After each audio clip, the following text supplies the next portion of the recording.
नमस्कार दोस्तों, कैसे हैं आप लोग। जिन लोगों का लेखपाल का एग्जाम है, जिनका टारगेट लेखपाल है, लेखपाल के सिलेबस को आप देखेंगे। सामान्य हिंदी उसमें है। सामान्य हिंदी के साथ में आपको जीएस पढ़ना होता है। जीएस में सारे सेक्शंस हैं और उसमें एक टॉपिक है ग्राम समाज एवं विकास। इसमें 8 ये खंड करके 8 चैप्टर इसमें दिए हुए हैं और ये जो 8 चैप्टर हैं इनसे प्रश्न मार्केट में बहुत सारा घूम रहा है, जो वो इररिलेवेंट बहुत प्रश्न हैं और वो उनका कोई मतलब नहीं है कंपटीशन में पूछे जाने से।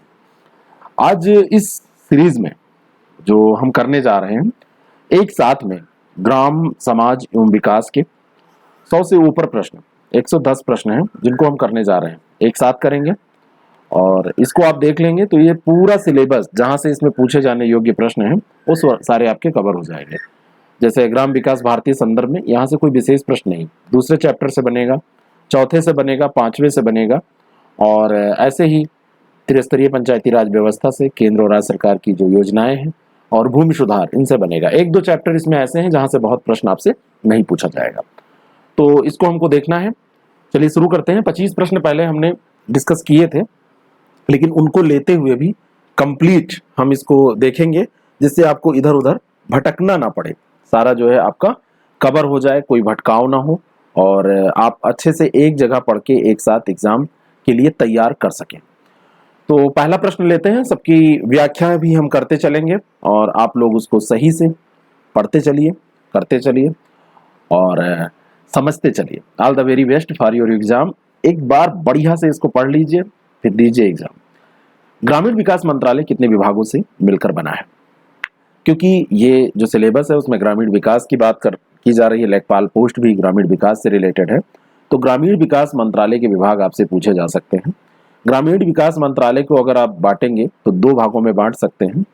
इसमें पहला है ग्रामीण विकास विभाग, इसका नाम ही है ग्रामीण विकास विभाग, और दूसरा जो इसमें विभाग है उसका नाम है भूमि संसाधन विभाग। दोनों का नाम भी याद रखिएगा, ग्रामीण विकास और भूमि संसाधन, ये 2 विभाग हैं। इन दोनों से ही मिलकर ये बना हुआ है ग्रामीण विकास मंत्रालय। दूसरा ऑप्शन इसका बिल्कुल करेक्ट हो जाएगा। ग्रामीण विकास विभाग कब अस्तित्व में आया था ये पूछ लिया जाए तो 1974 में ये अस्तित्व में आया था, और जब ये अस्तित्व में आया था तब ये खाद्य एवं कृषि मंत्रालय के अंग के रूप में इसको जाना जाता था, खाद्य एवं कृषि मंत्रालय के अंग के रूप में। अगले प्रश्न पे चलते हैं। किस वर्ष ग्रामीण विकास विभाग को मंत्रालय का दर्जा दिया गया? 1974 में मैंने आपको बताया कि ग्रामीण विकास विभाग खाद्य एवं कृषि मंत्रालय के अंग के रूप में आया था। अगस्त 1979 की बात है, 79 मतलब 79, ग्रामीण विकास विभाग का दर्जा बढ़ा दिया गया था और ग्रामीण पुनर्गठन मंत्रालय इसका नाम रख दिया गया था। इसका नाम क्या हो गया? ग्रामीण पुनर्गठन मंत्रालय। ये बात है 1979 की। लेकिन जनवरी 1982 की बात है जब इसका नाम, किसका, ग्रामीण विकास विभाग का नाम बदलकर ग्रामीण विकास मंत्रालय कर दिया गया 1982 में। C option. तो ग्रामीण विकास विभाग का नाम मंत्रालय कब किया गया? तो ये 1982 इसका उत्तर हो जाएगा। किस वर्ष ग्रामीण क्षेत्र एवं रोजगार मंत्रालय का नाम बदलकर पुनः ग्रामीण विकास मंत्रालय कर दिया गया? हुआ ये था 1985 की बात है। ग्रामीण विकास मंत्रालय को जो यहां पर अभी आप ऊपर देखेंगे तो 1982 में इसको मंत्रालय का दर्जा दिया गया और 1985 में इसको क्या किया गया? ग्रामीण विकास मंत्रालय को फिर से कृषि एवं ग्रामीण विकास मंत्रालय के एक विभाग के रूप में भेज दिया गया। यानी कि ग्रामीण विकास 1985 आते आते एग्रीकल्चर मिनिस्ट्री के अंडर में चला गया। बात समझ में आ रही है? फिर 1995 आता है। 1995 में क्या हुआ? ग्रामीण विकास मंत्रालय का फिर से नाम बदला गया, नाम बदला, लेकिन पुनः ग्रामीण विकास मंत्रालय का नाम ग्रामीण विकास मंत्रालय कब रखा गया, ये अगर आपसे पूछा जाए तो बारी आती है 1999 की। पहले तो आपने देखा कि 1982 में इसको मंत्रालय का दर्जा दिया गया, 85 में फिर इसको एग्रीकल्चर मंत्रालय के अंतर्गत भेज दिया गया, 85 में फिर ग्रामीण विकास 95 में ग्रामीण विकास मंत्रालय का नाम परिवर्तित हुआ, लेकिन फिर से ग्रामीण विकास मंत्रालय नाम कब रखा गया? तो ये 99। बहुत ही कंफ्यूजिंग क्वेश्चंस हैं, ये बहुत कंफ्यूज करने वाले। तो बी ऑप्शन इसका बिल्कुल करेक्ट हो जाएगा। 20 सूत्रीय कार्यक्रम किस वर्ष लागू किया गया? 2-3 प्रश्न इसमें और मैं आपका तैयार कराना चाहता हूं। भारत के प्रथम प्रधानमंत्री तो जवाहरलाल नेहरू थे, और जवाहरलाल नेहरू जी के बाद में उनकी बेटी भी प्रधानमंत्री बनी, लाल बहादुर शास्त्री जी के बाद में। तो जवाहरलाल नेहरू के बाद जब उनकी बेटी, मतलब इंदिरा गांधी की बात मैं कर रहा हूं, जब थी प्रधानमंत्री, 1975 की बात है। ये कहानी इसलिए कि आपको याद रहे। तो इंदिरा गांधी जो थी, इंदिरा गांधी उस समय पीएम थी, इंदिरा गांधी जी, और उसी समय 20 सूत्रीय कार्यक्रम की घोषणा की गई थी। 20 सूत्रीय कार्यक्रम की घोषणा तभी की गई थी। 2007 में भी यह कार्यक्रम फिर से नए रूप में लागू किया गया था। तब वहां पर कांग्रेस की गवर्नमेंट सेंटर में हुआ करती थी, और जो पीएम थे उसमें मनमोहन सिंह थे। तो मनमोहन सिंह के समय भी ये लागू किया गया था। कार्यक्रम का उद्देश्य था स्वास्थ्य, गरीबी, निर्धनता, वंचितों का कल्याण, भूमि सुधार आदि विषय, इन सब पर लोगों के कल्याण की बात करना। तो ये 1975, डी ऑप्शन इसका करेक्ट हो जाएगा। जिला ग्रामीण विकास अधिकरण की स्थापना किस वर्ष की गई थी? ये बहुत बढ़िया प्रश्न है। जहां पर भी ग्राम से रिलेटेड कोई भी योजना आपको दिखेगी, मैं पढ़ा रहा हूं या नहीं पढ़ा रहा हूं, मैं यहां पे करा रहा हूं, डिस्कस कर रहा हूं या नहीं, कहीं पर भी आपको दिखेगी तो उसके बारे में थोड़ा सा डिटेल पढ़ लीजिएगा, क्योंकि इंपॉर्टेंट ये आपके लिए होगी। ग्राम विकास की जो योजनाएं होती हैं उन पर डिस्ट्रिक्ट लेवल पर, जिला स्तर पर कार्य करने वाली जो एजेंसी होती है, प्रमुख एजेंसी होती है, जो अधिकरण है, वो ग्रामीण विकास अधिकरण है। और ग्रामीण विकास अधिकरण, इसका ये जो बनाया गया, उसका उद्देश्य तो आपको समझ में आ गया। तो इसकी स्थापना, इस उद्देश्य को पूरा करने के लिए डीआरडीए, जिसको आप कहते हैं, डीआरडीए की स्थापना आपसे पूछ ली जाए, डिस्ट्रिक्ट, है ना, रूरल डेवलपमेंट अथॉरिटी जो होती है, district rural development authority, DRDA की स्थापना कब की गई थी? तो ये 1999 में की गई थी। ए ऑप्शन इसका बिल्कुल करेक्ट हो जाएगा। उद्देश्य वही है, पॉवर्टी को कम करना, गरीबी को कम करना, अंतर क्षेत्रीय, अंतर विभागीय समन्वय स्थापित करना, योजनाओं का क्रियान्वयन सही से हो पाए, जो भी प्लान्स होते हैं, चाहे वो सेंट्रल गवर्नमेंट के हो, चाहे वो स्टेट गवर्नमेंट के हो, वो सही से लागू हो पाए। जिला ग्रामीण विकास अधिकरण के संदर्भ में सत्य कथन चुनिए। जिला परिषद इसके अधीन कार्य करती है, पहला स्टेटमेंट है। दूसरा है कि इसके कार्यकारी एवं वित्तीय अधिकार कलेक्टर के पास होते हैं। जहां पर जिला परिषदें मौजूद नहीं है, वहां पर डीआरडीए कलेक्टर या जिला मजिस्ट्रेट के अधीन कार्य करती है। इसके कार्यकारी और वित्तीय अधिकार कलेक्टर के पास तो होते ही हैं, और जहां पर जिला परिषद नहीं होगी, डिस्ट्रिक्ट लेवल पे कोई अथॉरिटी, कोई परिषद, कोई काउंसिल नहीं है, तो वहां पे कलेक्टर, डीएम के पास ये अधिकार होते हैं। तो जिला परिषद इसके अधीन कार्य करती है, ये गलत दिया है, क्योंकि जिला परिषद के अधीन ग्रामीण विकास अधिकरण कार्य करता है। ये उल्टा दिया हुआ है, ये पलट दिया है इसने। जिला परिषद के अधीन ये कार्य नहीं करती, जिला परिषद इसके अधीन कार्य नहीं करती, जिला परिषद के अधीन ये कार्य करती है। तो पहला गलत है, दूसरा सही है, बी ऑप्शन इसका करेक्ट हो जाएगा।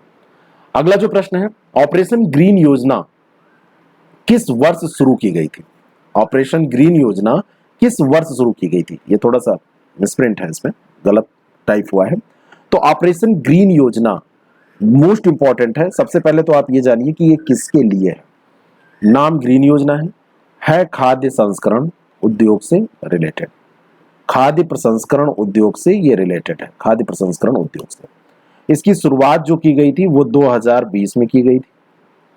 मुख्य रूप से अगर आपसे पूछ लिया जाए किसको शामिल किया गया, तो इसमें शामिल है प्याज, इसमें शामिल है आपका टमाटर, इसमें शामिल है आलू।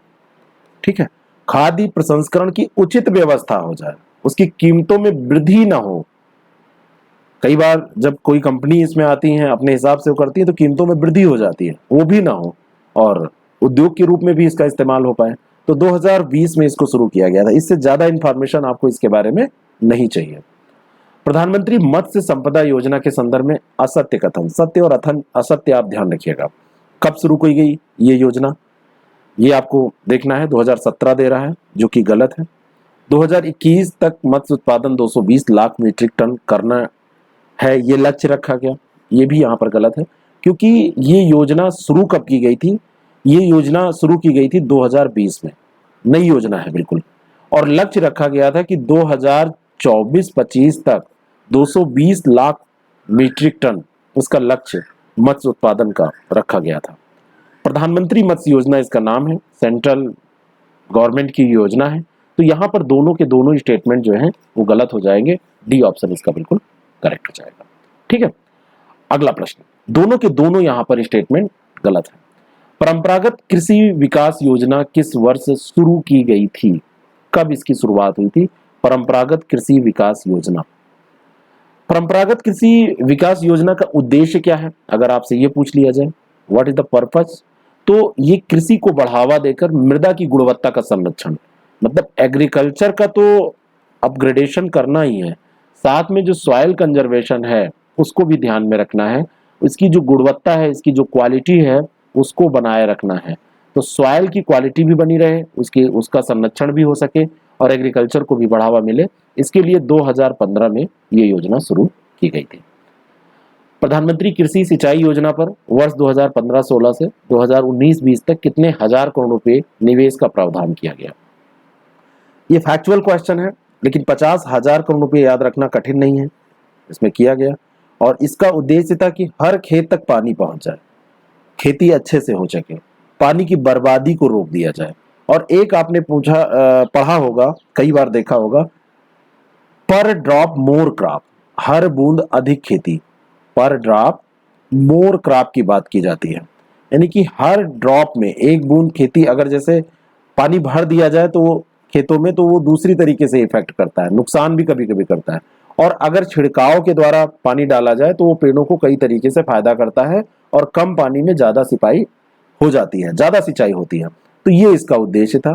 2015 से 2020 तक की जो अवधि थी, 50,000 करोड़ रुपए इसमें इसके लिए आवंटित किया गया। The vegetable initiative for urban cluster योजना किस योजना के अंतर्गत शुरू की गई? बहुत बढ़िया प्रश्न है।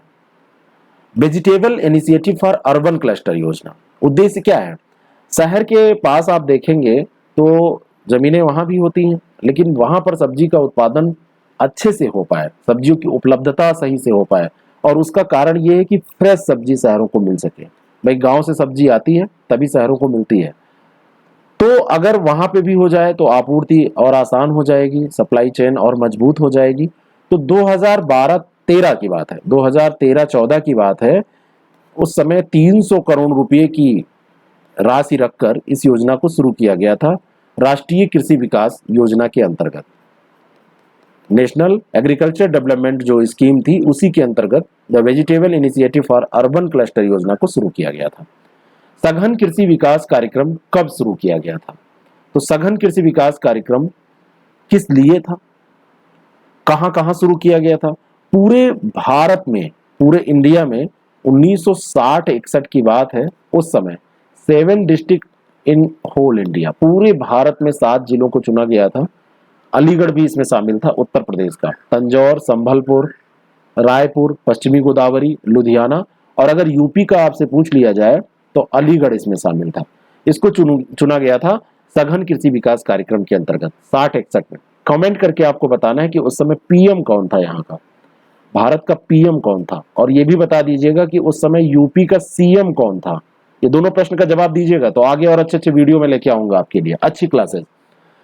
आइसोपोम योजना किस क्षेत्र से संबंधित है? और एक चीज कहता हूं, आपको बहुत भटकना नहीं पड़ेगा इस मैटर को पढ़ने के बाद, आप पूरा मैटर उठा के कहीं से देख लीजिए। आपको ये क्वेश्चन अगर गुणवत्ता युक्त नहीं लगेंगे तो आप मुझे मैसेज करके बताइएगा, मेरा नंबर ये दिया हुआ है, ठीक है।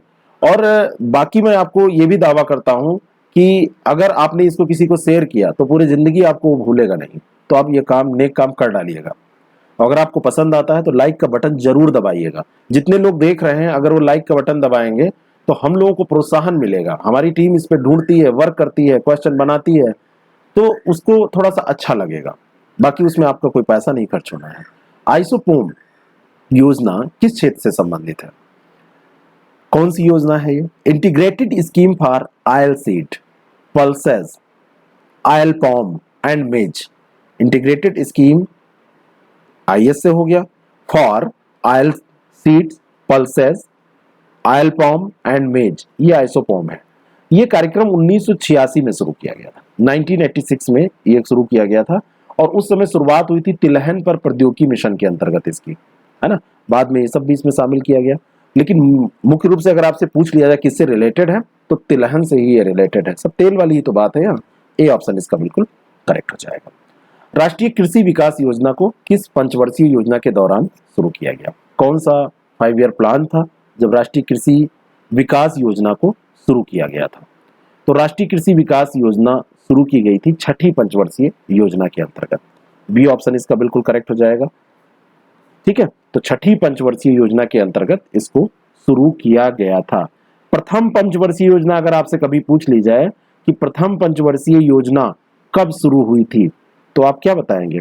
फर्स्ट 5 ईयर प्लान कब शुरू हुआ था? तो आप ये भी सब डेट याद रखा करिए।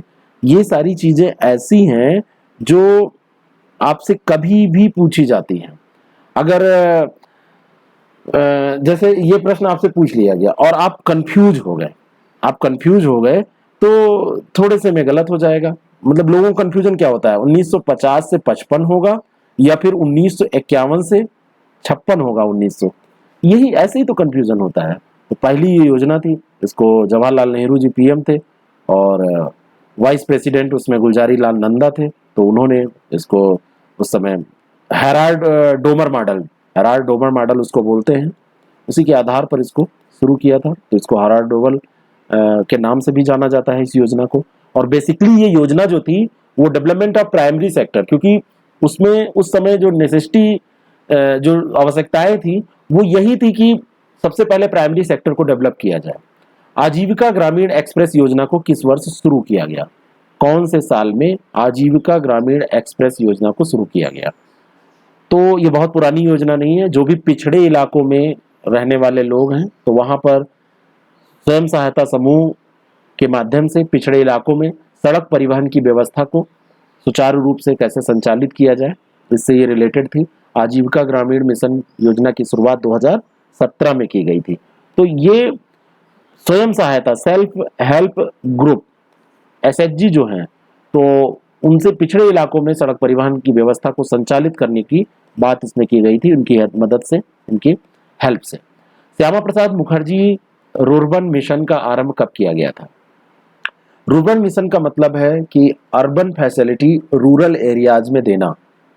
जब प्रथम बार मोदी जी की गवर्नमेंट बनी थी 2014 में, तो जस्ट उसके जो अगले साल 2015, ऐसे याद रखिए, याद रहेगा ऐसे, 2015 के अगस्त में केंद्र सरकार ने श्यामा प्रसाद मुखर्जी रूर्बन मिशन की घोषणा की थी।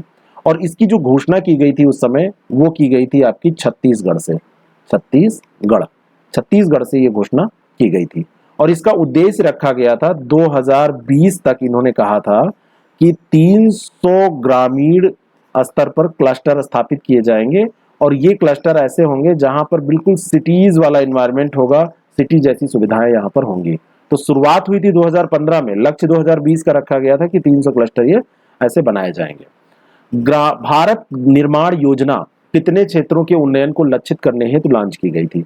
भारत निर्माण योजना के घटक भी आपसे पूछे जाते हैं।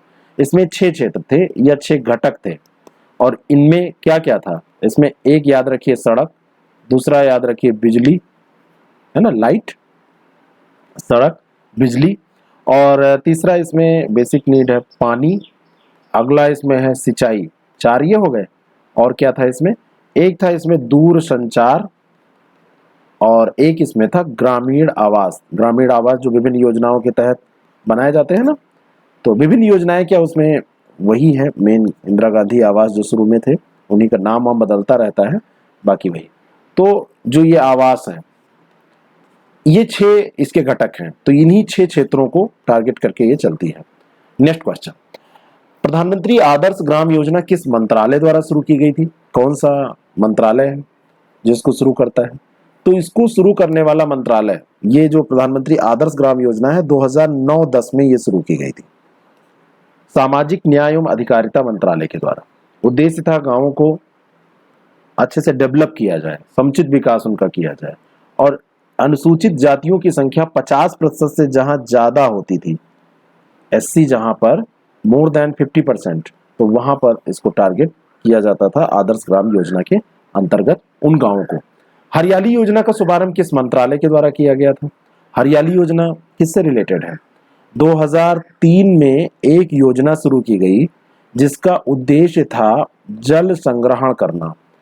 जल संग्रहण करने के उद्देश्य से योजना शुरू की गई और ये थी ग्रामीण विकास मंत्रालय की योजना, हरियाली योजना। मोस्ट इंपॉर्टेंट क्वेश्चन है। ग्रामीण विकास मंत्रालय के द्वारा 2003 में जल संग्रहण इसका उद्देश्य था। जवाहर ग्राम समृद्धि योजना को किस वर्ष शुरू किया गया? जवाहर ग्राम समृद्धि योजना को किस वर्ष शुरू किया गया? अगर इस वीडियोस के व्यू विद इन वीक, बिल्कुल टारगेट में दे रहा हूं, आपने शेयर किया, लोगों तक पहुंचे और within week 1 lakh touch कर जाते हैं, तो मैं इसका पीडीएफ आंसर सहित नीचे डिस्क्रिप्शन बॉक्स में दिए गए टेलीग्राम लिंक पे दे दूंगा। नहीं तो नहीं दूंगा।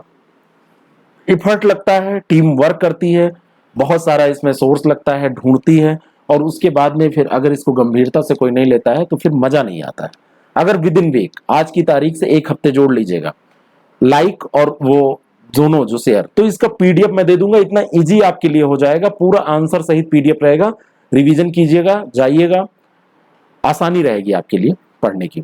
लेकिन हमारी टीम का ये फैसला है, तो ये ध्यान रखिएगा, जितना ज्यादा आप इसको शेयर कर देंगे उतना ज्यादा ये हो जाएगा। 1 लाख से जैसे ऊपर होगा मैं पीडीएफ दे दूंगा। नीचे डिस्क्रिप्शन बॉक्स में जो लिंक दिया है टेलीग्राम का, उसको ज्वाइन कर लीजिए, ज्वाइन रखिए उसको, तुरंत दे दूंगा उसमें। जवाहर ग्राम समृद्धि योजना को किस वर्ष शुरू किया गया? जवाहर ग्राम समृद्धि योजना, पहले एक जवाहर रोजगार योजना चलती थी, तो रोजगार योजना को बाद में समृद्धि योजना के तौर पे परिवर्तित कर दिया गया। अप्रैल 1999 की बात है, अप्रैल 1999 में इसको शुरू किया गया था और बाद में इसी को 2001 जब आया तो 2001 में संपूर्ण ग्रामीण रोजगार योजना में इसको मिला दिया गया। संपूर्ण ग्रामीण रोजगार योजना में इसका विलय कर दिया गया। तो पहले तो जवाहर रोजगार योजना, फिर जवाहर ग्राम समृद्धि योजना के रूप में इसका परिवर्तन और बाद में संपूर्ण ग्रामीण रोजगार योजना में इसका विलय कर दिया गया। जैसे जैसे गवर्नमेंट चेंज होती है उसी हिसाब से सब चीजें बदलती रहती हैं। राष्ट्रीय प्रदर्शन योजना किस क्षेत्र से संबंधित योजना है? राष्ट्रीय प्रदर्शन योजना, प्रदर्शन योजना का सबसे पहले तो आप ये जोड़ लीजिए, प्रदर्शन किस में करना है? तो प्रदर्शन करना है पेयजल में, याद रखिएगा। शुरुआत हुई थी 1965 में। भारतीय कृषि अनुसंधान संस्थान, है ना, भारतीय कृषि अनुसंधान संस्थान जो है उसके द्वारा इसको शुरू किया गया था 1965 में। उसका कार्यक्रम है ये राष्ट्रीय प्रदर्शन योजना, ग्रामीण पेयजल से रिलेटेड है। सी ऑप्शन इसका करेक्ट हो जाएगा। एकीकृत बंजर भूमि विकास कार्यक्रम में केंद्र और राज्यों के बीच लागत अनुपात क्या है? एकीकृत बंजर भूमि विकास कार्यक्रम 1989-90 में यह कार्यक्रम शुरू किया गया। सेंट्रल और स्टेट दोनों का इसमें योगदान होता है और 1:1 बराबर अनुपात रहता है, 1:1 बराबर दोनों का योगदान रहता है। एकीकृत ग्रामीण विकास कार्यक्रम किस वर्ष शुरू किया गया? एकीकृत ग्रामीण विकास कार्यक्रम ये कब शुरू किया गया? वो बंजर था, ये एकीकृत ग्रामीण विकास कार्यक्रम है। एकीकृत ग्रामीण विकास कार्यक्रम को आप IRDP के नाम से जानते हैं। इसकी जो शुरुआत हुई थी ये 1990 में हुई थी। कब हुई थी? 1990 में इसको शुरू किया गया था। तो बी ऑप्शन इसका बिल्कुल करेक्ट हो जाएगा। उद्देश्य क्या था?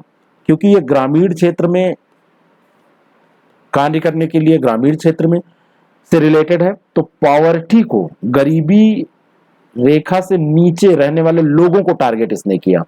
तो उनके जीवन को कैसे अपग्रेड किया जाए, उनके जीवन को कैसे सुधारा जाए, ये इसका उद्देश्य था। प्रधानमंत्री किसान संपदा योजना किस मंत्रालय की योजना है? प्रधानमंत्री किसान संपदा योजना, योजना बहुत पुरानी नहीं है, 2016 में, याद करते चलिएगा। प्रधानमंत्री किसान संपदा योजना 2016 में शुरू की गई। प्रसंस्करण उद्योग मंत्रालय, खाद्य एवं प्रसंस्करण जो उद्योग मंत्रालय है, पूरा नाम होता है खाद्य एवं उद्योग प्रसंस्करण मंत्रालय, खाद्य प्रसंस्करण उद्योग मंत्रालय, खाद्य प्रसंस्करण उद्योग मंत्रालय इसका पूरा नाम होता है। 2016 में योजना शुरू की गई। उद्देश्य था कृषि न्यूनता को पूर्ण करना, प्रसंस्करण का आधुनिकीकरण करना, कृषि उत्पादों की बर्बादी को रोकना, ये इसका उद्देश्य था। तो बी ऑप्शन इसका बिल्कुल करेक्ट हो जाएगा। निम्नलिखित युग्मों में से कौन सा सुमेलित है? राष्ट्रीय बांस मिशन 2003, राष्ट्रीय बागवानी मिशन 2004। राष्ट्रीय बांस मिशन की जो शुरुआत है वो कब हुई थी? 2006-07 की बात है जब ये शुरू हुआ था। और राष्ट्रीय जो बागवानी मिशन है ये 2005-6 जो फाइनेंशियल ईयर है, इसमें दोनों डेट 5 और 6 दोनों दे के पूछ लेता है इसलिए, लेकिन ये फाइनेंशियल ईयर की बात हो रही है। ये भी गलत दिया, ये भी गलत। तो 6-7 में बांस मिशन और 5-6 में राष्ट्रीय बागवानी। पहले बागवानी आया, बाद में बांस आया है। दोनों गलत हो जाएंगे। D option. कौन सा सही सुमेलित है? तो कोई भी सुमेलित यहां पर सही नहीं है। देश का पहला किसान कॉल सेंटर कहां स्थापित किया गया था? केंद्र सरकार समय समय पर एग्रीकल्चर क्षेत्र में नवोन्मेष कुछ करती रहती है, इनोवेशन करती रहती है। तो केंद्र सरकार और कृषि एवं किसान कल्याण मंत्रालय ने सोचा कि कॉल सेंटर बनाया जाए। 2004 में ऐसा एक कॉल सेंटर शुरू किया गया जिसमें किसान फोन कर सकते थे और कृषि संबंधी जो समस्याएं थी उनको डिस्कस कर सकते थे, उनका समाधान पा सकते थे। और ये 22 लैंग्वेजेस में, 22 भाषाओं में इसकी शुरुआत की गई। और पहला जो था किसान कॉल सेंटर ये खोला गया भोपाल में। सी ऑप्शन इसका बिल्कुल करेक्ट हो जाएगा। प्रायोगिक बीज फसल बीमा योजना की जब शुरुआत हुई थी तब उस योजना में कौन सा राज्य शामिल नहीं था? बहुत बढ़िया प्रश्न है। प्रायोगिक बीज फसल बीमा योजना, योजना पुरानी है, 1999-2000 की योजना है। योजना जब लागू हुई तो उसमें आंध्र प्रदेश, गुजरात, हरियाणा, कर्नाटक, मध्य प्रदेश, महाराष्ट्र, उड़ीसा, पंजाब, राजस्थान और उत्तर प्रदेश। तो इसमें यूपी भी आप याद रखिएगा, इसमें यूपी भी आपका था। बाकी इसमें जो ये असम दिया हुआ है, असम नहीं था इसमें, असम इसमें नहीं था। बी ऑप्शन इसका करेक्ट हो जाएगा। और उद्देश्य क्या था? बीज उत्पादकों को वित्तीय सुरक्षा प्रदान करना। प्रायोगिक बीज फसल बीमा योजना यानी कि जो बीज उत्पादक हैं उनको वित्तीय सुरक्षा मिल जाए। तो असम नहीं था, बाकी आंध्र प्रदेश, राजस्थान, मध्य प्रदेश यहां पर ही है, यूपी, गुजरात था, याद कर लीजिए, कर्नाटक था, हरियाणा था और राजस्थान इसमें दिया ही है। इसमें महाराष्ट्र भी था और उड़ीसा था, महाराष्ट्र और उड़ीसा भी इसमें था। अगर आपको ये सारा पूरा आंसर सही चाहिए तो टारगेट आप पूरा कराइए। आप लोग जब कोई भी चीज, जैसे कहीं से भी कोई चीज आप जब अच्छी लगती है आपको तो आप पाने की कोशिश करते हैं, और जो कोई अच्छी चीज होती है तो आप समझ लीजिए कि उसको बनाने में बहुत मेहनत लगी है, और वो मेहनत तभी सफल होती है जब आप उधर से कुछ ऐसा करते हैं कि हमें खुशी मिलती है। जैसे आप इसके, अगर आप पसंद करते हैं तो लाइक कर रहे हैं, आप शेयर कर रहे हैं लोगों को, ठीक है, और अच्छा कंटेंट आप किसी को भेजेंगे तो आपको सिलेक्शन आपका नहीं रुकेगा, आप और अच्छा फाइट करेंगे, है ना, दुआएं मिलेंगी आपको। किसान क्रेडिट कार्ड योजना में ऋण देने की सीमा क्या है? किसान क्रेडिट कार्ड योजना में कितने तक का ऋण दिया जाता है? ये जो योजना है ये शुरू कब हुई थी? इसको भी हम तैयार कर लेते हैं। 1998 में, याद करिए इसी समय। 50,000 से इसमें लोन दिया जाता है, 50 के से, और कितना तक? 3 लाख तक का इसमें लिमिट है। तो अधिकतम 3 लाख रुपए इसमें दिया जाता है। जो ब्याज दर होती है 6 माह तक 4% होती है। अगर 6 मंथ में आप इसको वापस कर देते हैं तो ओनली 4%, और 1 वर्ष तक, फिर 6 महीने से, 6 मंथ से 1 ईयर तक आप जाएंगे तो ये 7% तक हो जाती है।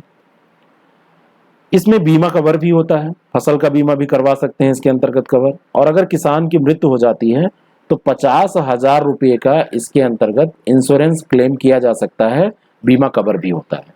3 लाख रुपए तक का इसमें ऋण दिया जा सकता है। प्रधानमंत्री फसल बीमा योजना में रबी फसलों के लिए प्रीमियम दर कितनी है? मोस्ट इंपॉर्टेंट क्वेश्चन है। तो रबी फसलों के लिए, खरीफ फसलों के लिए सब आपको ध्यान रखना है। सबसे पहले रबी, दूसरा खरीफ, ठीक है, और तीसरा इसमें है बागवानी या वाणिज्यिक फसल, जो बागवानी फसलें हैं, और इसी के साथ है वाणिज्यिक फसलें। तो वाणिज्यिक, बागवानी, रबी, खरीफ। रबी के लिए 1.5%, खरीफ के लिए 2%, और जो बागवानी है इसके लिए याद रखिएगा 5%। यहां रबी पूछा जा रहा है तो 1.5% हो जाएगा, और खरीफ के लिए 2% ध्यान रखिएगा, और बागवानी और वाणिज्यिक के लिए 5%। भारतीय कृषि बीमा कंपनी द्वारा यह संचालित होती है। शुरुआत इसकी कब हुई थी? जनवरी का महीना था, ठंडक का दिन, 2016 में इसकी शुरुआत की गई थी। फसल अगर नष्ट हो जाती है तो किसानों के आर्थिक बोझ को कम किया जा सके। प्रधानमंत्री कुसुम योजना का संबंध किस क्षेत्र से है? कुसुम योजना अभी बहुत जल्दी शुरू हुई है। पूछ लिया जाए कुसुम योजना कब शुरू हुई है, तो कुसुम योजना शुरू हुई है 2019 में। कुसुम योजना का उद्देश्य क्या था? कुसुम योजना सोलर पंप और ग्रिड से जो जुड़े संयंत्र हैं उनकी स्थापना के लिए हेल्प करती है। सिंचाई के लिए सोलर पंपों का इस्तेमाल, यानी कि नवीकरणीय ऊर्जा को बढ़ावा देने की बात होती है, तो नवीकरणीय ऊर्जा मंत्रालय की योजना है, सौर ऊर्जा पंपों से रिलेटेड ये योजना है। स्वामित्व योजना को किस मंत्रालय के अंतर्गत क्रियान्वित किया जा रहा है? स्वामित्व योजना, स्वामित्व योजना केंद्र सरकार ने जब शुरू की थी 24 अप्रैल 2020 की योजना है, लेटेस्ट योजना है, मोस्ट इंपॉर्टेंट है स्वामित्व योजना। और ये जो योजना है, ये उद्देश्य इसका क्या है? ग्रामीण क्षेत्रों में लोगों को भूमि का स्वामित्व दे दिया जाए। जैसे बहुत विवाद होते हैं, गांव के जितने भी केस होते हैं जो कोर्ट कचहरी पहुंचते हैं, उसमें सबसे ज्यादा विवाद होता है जमीन से संबंधित, है ना। वो पुश्तैनी जमीनें ऐसे चली आती, उनकी लिखा पढ़ी कागजात कहीं नहीं मिलते, तो समस्या होती है। तो 2020 में इसको शुरू किया गया और 2024 तक की अवधि रखी गई, जिसमें जितने भी गांव के विवाद हैं उनको खत्म कर दिया जाए। योजना शुरू की गई ग्रामीण क्षेत्र में, और ये शुरू की गई ग्रामीण विकास मंत्रालय के द्वारा नहीं, पंचायती राज मंत्रालय के द्वारा। बी ऑप्शन इसका बिल्कुल करेक्ट हो जाएगा।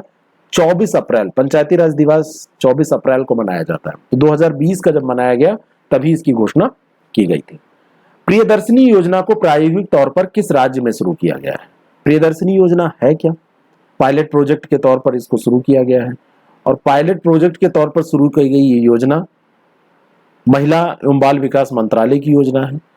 महिला और बाल विकास मंत्रालय, ये याद रखिएगा, महिला और जो बाल विकास मंत्रालय है उसकी योजना है। और इसमें सेल्फ हेल्प ग्रुप के माध्यम से जो महिलाएं हैं उनका सशक्तिकरण करने का प्रयास किया जाता है। इसमें जो सपोर्ट नाबार्ड करती है, नाबार्ड की प्रायोजित ये योजना है। महिला एवं बाल विकास मंत्रालय तो जो कर रहा है उसका प्रायोजक है, उसकी योजना है, लेकिन संचालित जो होती है, संचालन इसका कौन करता है अगर आपसे पूछ लिया जाए तो ये नाबार्ड इसका संचालन करता है। और ये योजना यूपी की योजना है, इसलिए बहुत इंपॉर्टेंट हो जाती है, ठीक है ना। प्रियदर्शनी योजना प्रायोगिक तौर पर यूपी में ही शुरू की गई है। प्रधानमंत्री ग्रामीण आवास योजना की शुरुआत कहाँ से की गई? जो गांव में आवास बनते हैं, इसकी शुरुआत जो अभी नई योजना जो है नवंबर 2016 में ये शुरू की गई थी। इंदिरा आवास पहले बनते थे, प्रधानमंत्री ग्रामीण आवास योजना 2016 में आगरा से शुरू की गई थी, उत्तर प्रदेश के आगरा से, जहां पर ताजमहल बना है वहीं से याद रखिए आवास बनना शुरू हुए थे। और 2019 तक का जो आप आंकड़ा देखेंगे 3 करोड़ से अधिक मकान, आपसे अगर पूछ लिया जाए तो 3 करोड़ से अधिक मकान इसमें बना दिए गए। रुपए नहीं है, मकान संख्या है उनकी। और मैदानी इलाकों में मकान बनाने के लिए कितना पैसा दिया जाता है? 1.2 लाख, 1,20,000 रुपये। और अगर थोड़ा पहाड़ी दुर्गम इलाके में जाएंगे तो 1,30,000 रुपये, 10,000 बढ़ जाता है। तो इसको आगरा से शुरू किया गया था, डी ऑप्शन इसका करेक्ट हो जाएगा। बेबी रानी मौर्य जी, जो कि पहले गवर्नर थी उत्तराखंड की, वर्तमान समय में यूपी में मिनिस्टर हैं, महिला एवं बाल विकास मंत्रालय उनके पास है। तो ये आगरा से ही बिलोंग करती हैं, वहीं से इनका जो राजनीतिक कैरियर है वहीं से बिलोंग करता है, ध्यान रखिएगा। प्रधानमंत्री जीवन ज्योति बीमा योजना किस आयु वर्ग तक के लोगों के लिए है? प्रधानमंत्री जीवन ज्योति बीमा योजना ये इसका नाम है, और ये जो है 18 वर्ष से शुरू होती है और 50 वर्ष। सी ऑप्शन इसका बिल्कुल करेक्ट हो जाएगा। कब शुरू हुई थी? फटाफट नोट करिए, मई 2015 में। कहां से शुरू हुई थी? कोलकाता से। एज लिमिट 18 से 50, मतलब इसके बीच में। क्या करना है? 330 रुपये इसमें वार्षिक तौर पर बैंक खाता धारक को दे होगा, मतलब वो देगा, बैंक खाता धारक देगा, और इसके अंतर्गत 2 लाख रुपए का दुर्घटना बीमा उसको प्रदान किया जाएगा। प्रधानमंत्री सुरक्षा बीमा योजना की वार्षिक प्रीमियम दर आपसे पूछ ली जाए तो कितनी है? तो अब इसमें दर कभी कभी ऐसे लिख दी जाती है, तो अब महीना और साल ऐसे नहीं पूछा जाता, लेकिन ये इसी फॉर्मेट में है कि 12 रुपये वार्षिक इसमें रखी गई है, तो ए ऑप्शन इसके करेक्ट हो जाएगा। पीएम सुरक्षा बीमा योजना मई 2015 में इसको शुरू किया गया था, और ये जो दर है इसकी वो कितनी है? 12 रुपये वार्षिक रखी गई, और 2 लाख रुपए का बीमा है। और ये वाली जो योजना है इसमें एज ग्रुप 18 से 70 के बीच में है। मई 2015 में इसको भी शुरू किया गया। यहाँ पे 18 से 70 है प्रधानमंत्री सुरक्षा बीमा योजना के अंतर्गत, और जो इंश्योरेंस है वो 2 लाख रुपए का ही है, बाकी 12 रुपए की इसमें आपको किस्त देनी होती है। अटल पेंशन योजना में अधिकतम कितने रुपये प्रतिमाह पेंशन देने का प्रावधान है? इससे ज्यादा नहीं मिल सकता। ये योजना भी नई नहीं है, मई 2015 में उसी के समय ये भी योजना घोषित की गई थी। अटल पेंशन योजना के अंतर्गत 18 से 40 आयु वर्ग के लोगों को इसमें शामिल किया जाता है। प्रतिमाह 1000 रुपये से ये शुरू होती है और 5000 रुपये तक का पेंशन का इसमें प्रावधान है। तो अधिकतम कितना दिया जा सकता है? 5000 रुपये। दीनदयाल उपाध्याय अंत्योदय योजना का मुख्य उद्देश्य क्या है? दीनदयाल उपाध्याय अंत्योदय योजना शुरुआत इसकी कब हुई थी? सितंबर 2014, जिस साल मोदी गवर्नमेंट पहली वाली बनी थी 1.0, तो उसी समय सितंबर 2014 में इसकी शुरुआत हुई। मुख्य रूप से इसका उद्देश्य है स्किल डेवलपमेंट, कौशल विकास से रिलेटेड योजना है। स्किल डेवलपमेंट इसका प्रमुख उद्देश्य है। और इसमें आपसे पूछा जा रहा है कि इसका उद्देश्य क्या है, तो कौशल विकास आप टिक कर देंगे। आपसे अगर मंत्रालय पूछ लिया जाए तो आवास एवं शहरी मामलों के मंत्रालय और साथ में ग्रामीण विकास मंत्रालय, इन दोनों का इसमें काम है। तो जो शहरी घटक है इसका वो आवास एवं शहरी मामलों का मंत्रालय, और जो ग्रामीण घटक है उसको केंद्रीय ग्रामीण विकास मंत्रालय अलग अलग इसको क्रियान्वित करेंगे। तो दोनों शहर और गांव दोनों में है और दोनों के लिए मंत्रालय ये अलग अलग हो जाएंगे, कौशल विकास से रिलेटेड है। राष्ट्रीय ग्रामीण पेयजल कार्यक्रम किस वर्ष शुरू किया गया था? मोस्ट इंपॉर्टेंट क्वेश्चन है। पेयजल एवं स्वच्छता मंत्रालय के द्वारा इसको शुरू किया गया था। पेयजल एवं स्वच्छता मंत्रालय के द्वारा शुरू किया गया, और इसकी जो शुरुआत की गई थी वो 2013 में की गई थी। लक्ष्य रखा गया था कि 2017 तक 50% ग्रामीण जो आबादी है उसको क्या करेंगे, पाइपलाइन के द्वारा हम पानी पहुंचा देंगे। फिर इन्होंने अगला लक्ष्य रखा कि 2022 तक हम 90% लोगों को 90% बड़ी संख्या, मतलब पूरा 90% टोटल जितनी पॉपुलेशन है इनको क्या करेंगे, टोटी वाला नल दे देंगे, टोटी वाला नलका दे देंगे, उससे पानी पहुंचा देंगे। साक्षर भारत मिशन का मुख्य उद्देश्य क्या है? प्रौढ़ शिक्षा को बढ़ावा देना, प्राथमिक शिक्षा को बढ़ावा देना, स्कूलों में नामांकन दर को बढ़ाना, यह शिक्षा में लैंगिक असमानता को दूर करना। तो साक्षर भारत मिशन का मुख्य उद्देश्य आपसे पूछा जा रहा है। साक्षर भारत मिशन कब शुरू किया गया? 2009 में। साक्षर भारत मिशन कब शुरू किया गया? 2009 में। याद कर लो बच्चा, बिल्कुल रट लो इसको, आप भूलो मत इसको। आप इसको भूले तो आप एक क्वेश्चन गलत कर सकते हैं। उद्देश्य क्या था? एजुकेशन क्षेत्र में साक्षर भारत मिशन का उद्देश्य ये नहीं था कि एजुकेशन ही केवल दिया जाए। उद्देश्य जब पर्पज पूछा जाएगा तो शिक्षा में लैंगिक जो असमानता है, मेल और फीमेल दोनों का जो लिटरेसी रेट है वो अलग है, लैंगिक असमानता पाई जाती है। तो प्राथमिक शिक्षा में लैंगिक असमानता वहीं से अगर दूर कर दी जाए तो आगे भी ये दूर होगी। तो शिक्षा में लैंगिक असमानता को दूर करने के लिए इसको शुरू किया गया था। 85% महिलाएं और कुल लक्ष्य का 50% SC ST का, इसमें अल्पसंख्यक समुदायों का इसमें लक्ष्य रखा गया था, आरक्षित किया गया था कि उन लोगों को बढ़ाने की जरूरत है शिक्षा के क्षेत्र में, क्योंकि वो बहुत पीछे है। राजीव गांधी ग्रामीण विद्युतीकरण योजना के केंद्र और राज्यों के बीच खर्च का अनुपात क्या है? तो इस योजना में कितना अनुपात है राजीव गांधी ग्रामीण विद्युतीकरण योजना में? तो इसमें सेंट्रल जो खर्च करता है और जो स्टेट खर्च करता है, सेंटर और स्टेट गवर्नमेंट और सेंटर, तो सेंटर खर्च करता है 60 और तब स्टेट करता है 40। बी ऑप्शन इसका बिल्कुल करेक्ट हो जाएगा। योजना शुरू हुई थी 2005 में। कब शुरू हुई थी? 2005 में। टारगेट क्या था? रूरल एरियाज में, जो रूरल क्षेत्र में रहने वाले लोग हैं, जिनके घर हैं, तो वहां तक विद्युत को पहुंचा दिया जाए। जितने भी BPL कार्ड धारक हैं उनको फ्री कनेक्शन दे दिया जाए। क्या किया जाए? फ्री कनेक्शन बिजली का दिया जाए। बिल लिया जाएगा उनसे, लेकिन कनेक्शन फ्री। और इसमें केंद्र राज्य ने 60-40 के रेशियो में खर्चा उठाया। प्रधानमंत्री रोजगार सृजन कार्यक्रम की नोडल एजेंसी कौन है? प्रधानमंत्री रोजगार सृजन कार्यक्रम चल रहा है ना, तो इसकी नोडल एजेंसी कौन है? ये जो कार्यक्रम है ये 15 अगस्त को शुरू हुआ था। कब? 2020 नहीं, 15 अगस्त 2008 को शुरू हुआ था। 15 अगस्त 2008 को प्रधानमंत्री रोजगार सृजन कार्यक्रम शुरू किया गया था। प्रधानमंत्री रोजगार योजना, रोजगार सृजन कार्यक्रम का फिर विलय कर दिया गया था एक ही में। और इसमें खादी एवं ग्रामीण जो ग्रामोद्योग आयोग है उसको नोडल एजेंसी बनाया गया था। तो ये खादी एवं ग्राम उद्योग जो आयोग है वही इसकी नोडल एजेंसी है। सी ऑप्शन इसका बिल्कुल करेक्ट हो जाएगा। संपूर्ण ग्रामीण रोजगार योजना की शुरुआत कहां से की गई थी? 25 सितंबर 2001 की बात है। 25 सितंबर ऑफ 2001, 25 सितंबर 2001 की बात है। 25 सितंबर 2001 एक योजना शुरू की गई, संपूर्ण ग्रामीण रोजगार योजना। ये योजना जो थी ये रोजगार आश्वासन देती थी।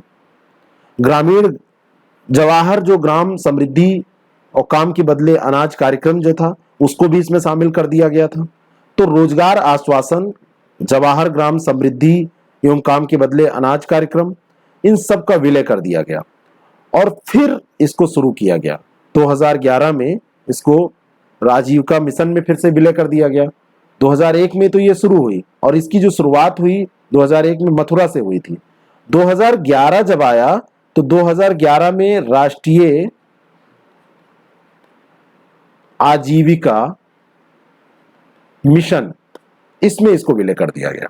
आप अगर नए हैं तो हमसे जुड़ जाइए और इसको शेयर कर दीजिए अगर आप पीडीएफ चाहते हैं, इसको मैक्सिमम लोगों तक।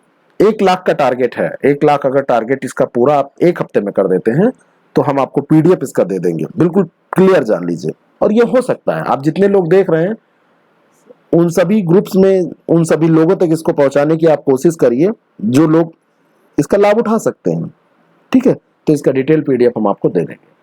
तो 2011 में लास्ट में ये राष्ट्रीय आजीविका मिशन में इसका विलय हो जाता है। कुटीर ज्योति योजना का संबंध किस क्षेत्र से है? योजना का नाम है कुटीर ज्योति योजना। नई योजना नहीं है, 1988-89 में योजना शुरू हुई। उद्देश्य क्या था? बीपीएल जो परिवार थे, बीपीएल परिवारों को निःशुल्क विद्युत देना, फ्री में इलेक्ट्रिसिटी देना, इलेक्ट्रिसिटी फ्री में देना, ये इसका उद्देश्य था। 2013 में ये योजना पूरी तरीके से बंद कर दी गई और इसी की जगह पे दीन दयाल उपाध्याय ग्राम ज्योति योजना DDU-GJY, इसका 2013 में इसको बंद करने के बाद में इसको चलाया गया था। मतलब अभी ये वर्तमान में चल रही है, इसी की जगह पे ये चल रही है। उद्देश्य क्या है? विद्युत आपूर्ति। बी ऑप्शन इसका, कुटीर ज्योति योजना, कुटीरों में ज्योति जगाना। थोड़ा सा पढ़ के भी अंदाजा लगा सकते हैं आप लोग। उत्तर प्रदेश गोपालक योजना में कितने लाख रुपए के ऋण का प्रावधान किया गया है? बहुत ही महत्वपूर्ण ये प्रश्न है। जो गोपालक योजना है उसमें 10 लाख करोड़ रुपए दे दिए गए हैं। 10 लाख करोड़ रुपए की इसकी अधिकतम सीमा रखी गई है और इसके अंतर्गत पशुपालकों को ऋण उपलब्ध कराने की बात की गई है कि जो लोग एनिमल्स को अपने पास रखेंगे, उसको पालेंगे, तो उनको ऋण दिया जाएगा, है ना। और ये जो योजना है कब शुरू की गई है? 2019 की ही तो अभी योजना है, उत्तर प्रदेश गोपालक योजना, और ये 22 जनवरी को शुरू की गई थी, 22 जनवरी 2019 में। उत्तर प्रदेश में हौसला पोषण योजना की शुरुआत किस वर्ष की गई? हौसला पोषण योजना यूपी में शुरू हुई थी श्रावस्ती से। पहला फैक्ट। उद्देश्य क्या था? मिड डे जो मील है, मिड डे मील के तहत सप्ताह में 2 दिन दही और घी देना था। पोषण बढ़ाना है ना, हौसला पोषण, तो इसमें घी देने की बात हुई और कर्ड दही देने की बात हुई। दही लिखे दे रहा हूं मैं, दही देने की बात हुई मिड डे मील योजना में। और ये 2016 में शुरू की गई थी, श्रावस्ती से इसको शुरू किया गया था। श्रावस्ती बौद्ध धर्म के लिए भी जाना जाता है। श्रावस्ती में सबसे ज्यादा उपदेश दिए थे महात्मा बुद्ध ने। वरिष्ठ नागरिक स्वास्थ्य बीमा योजना के अंतर्गत कितने हजार रुपए की चिकित्सीय सेवा का प्रावधान किया गया? वरिष्ठ नागरिक स्वास्थ्य बीमा योजना कितने हजार रुपए? तो उत्तर प्रदेश की ये योजना है। सबसे पहले तो आप ये जान लीजिए, 2016 की बात है। 2016 में 22 दिसंबर को वरिष्ठ नागरिक स्वास्थ्य बीमा योजना की शुरुआत की गई थी। 30,000 रुपए की आर्थिक योजना वरिष्ठ नागरिकों को हेल्प करने के लिए ये बनाई गई थी। सी ऑप्शन इसका बिल्कुल करेक्ट हो जाएगा। रोजगार छतरी योजना का संबंध किस राज्य से है? रोजगार छतरी योजना, अम्ब्रेला योजना, employment umbrella scheme, Yogi Adityanath ji की गवर्नमेंट, जुलाई 2020 की बात, यानी कि चुनाव होने के 1-2 साल पहले की बात है, लगभग, थोड़ा सा कम, नहीं तो 2 साल पहले। अनुसूचित जाति के जो गरीब व्यक्ति हैं, एससी के जो भी गरीब व्यक्ति हैं, जो बीपीएल हैं, है ना, पुअर लोग हैं, तो उनको, गरीब व्यक्तियों के सर्वांगीण विकास को टारगेट करके रोजगार छतरी योजना शुरू की गई थी उत्तर प्रदेश में। आत्मनिर्भर उत्तर प्रदेश रोजगार अभियान की शुरुआत कब की गई? यूपी की तो सारी योजनाएं बहुत ज्यादा इंपॉर्टेंट है ही हैं। तो आत्मनिर्भर उत्तर प्रदेश अभियान की शुरुआत 2020 में की गई थी। बी ऑप्शन इसका बिल्कुल करेक्ट है। जून, अगर ये भी और भी याद रखना है तो आप याद कर लीजिए, जून 2020 में की गई थी।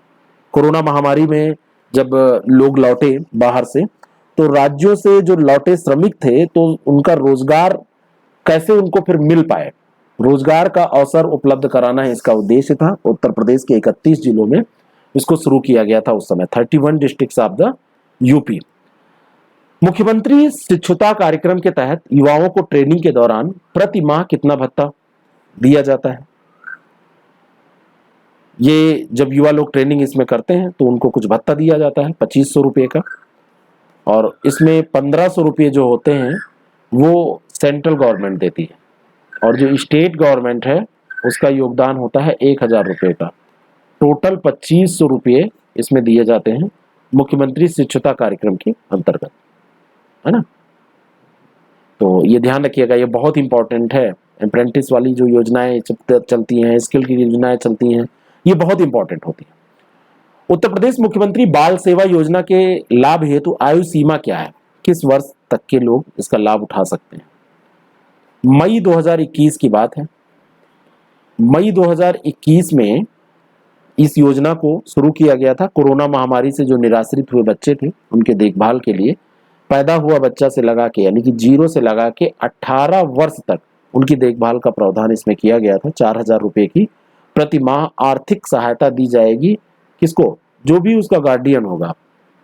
तो जो भी उसका गार्डियन होगा, गार्डियनशिप जो लेगा, उस गार्जियन को दिया जाएगा 4000 रुपये वयस्क होने तक, जब तक वो 18 साल नहीं हो जाता है। तो ये बाल सेवा योजना कोरोना महामारी के दौरान, जैसे जिनके माता पिता में से किसी की, मतलब दोनों नहीं रह गए, तो परिवार की अगर वार्षिक आय 3 लाख रुपये प्रतिवर्ष से कम है तो उसको लाभान्वित इसके अंतर्गत किया जाता है। नेशनल हेल्थ प्रोफाइल रिपोर्ट 2019 के अनुसार भारत में कितने मरीजों पर एक बेड उपलब्ध है? ये नेशनल हेल्थ प्रोफाइल रिपोर्ट 2019 है। इसमें ये जो रिपोर्ट है, इसमें कहा गया कि 3100 मरीजों पर एक बेड है। यानी कि अगर 3100 लोग बीमार हो जाएं तो केवल एक लोगों को हम बेड दे सकते हैं। एक साथ बीमार हो जाएं तब की बात है, पूरे देश के लोगों की। तो 31 बहुत कम ये रेशियो है। सी ऑप्शन इसका बिल्कुल करेक्ट है। लेकिन इसमें ग्रामीण क्षेत्रों की स्थिति और खराब है। ग्रामीण क्षेत्रों की स्थिति इसलिए खराब है कि भारत का जो ग्रामीण क्षेत्र है उसमें 26,000 की आबादी पर एक एलोपैथिक डॉक्टर है। ये भी एक बहुत बड़ा चैलेंज है।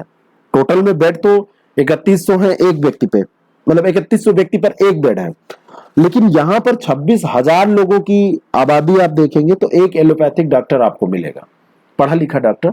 बाकी जो बंगाली डॉक्टर होते हैं, झोला छाप डॉक्टर, उनकी बात नहीं हो रही है। तो WHO के मानक अगर देखें तो 1000 होना चाहिए।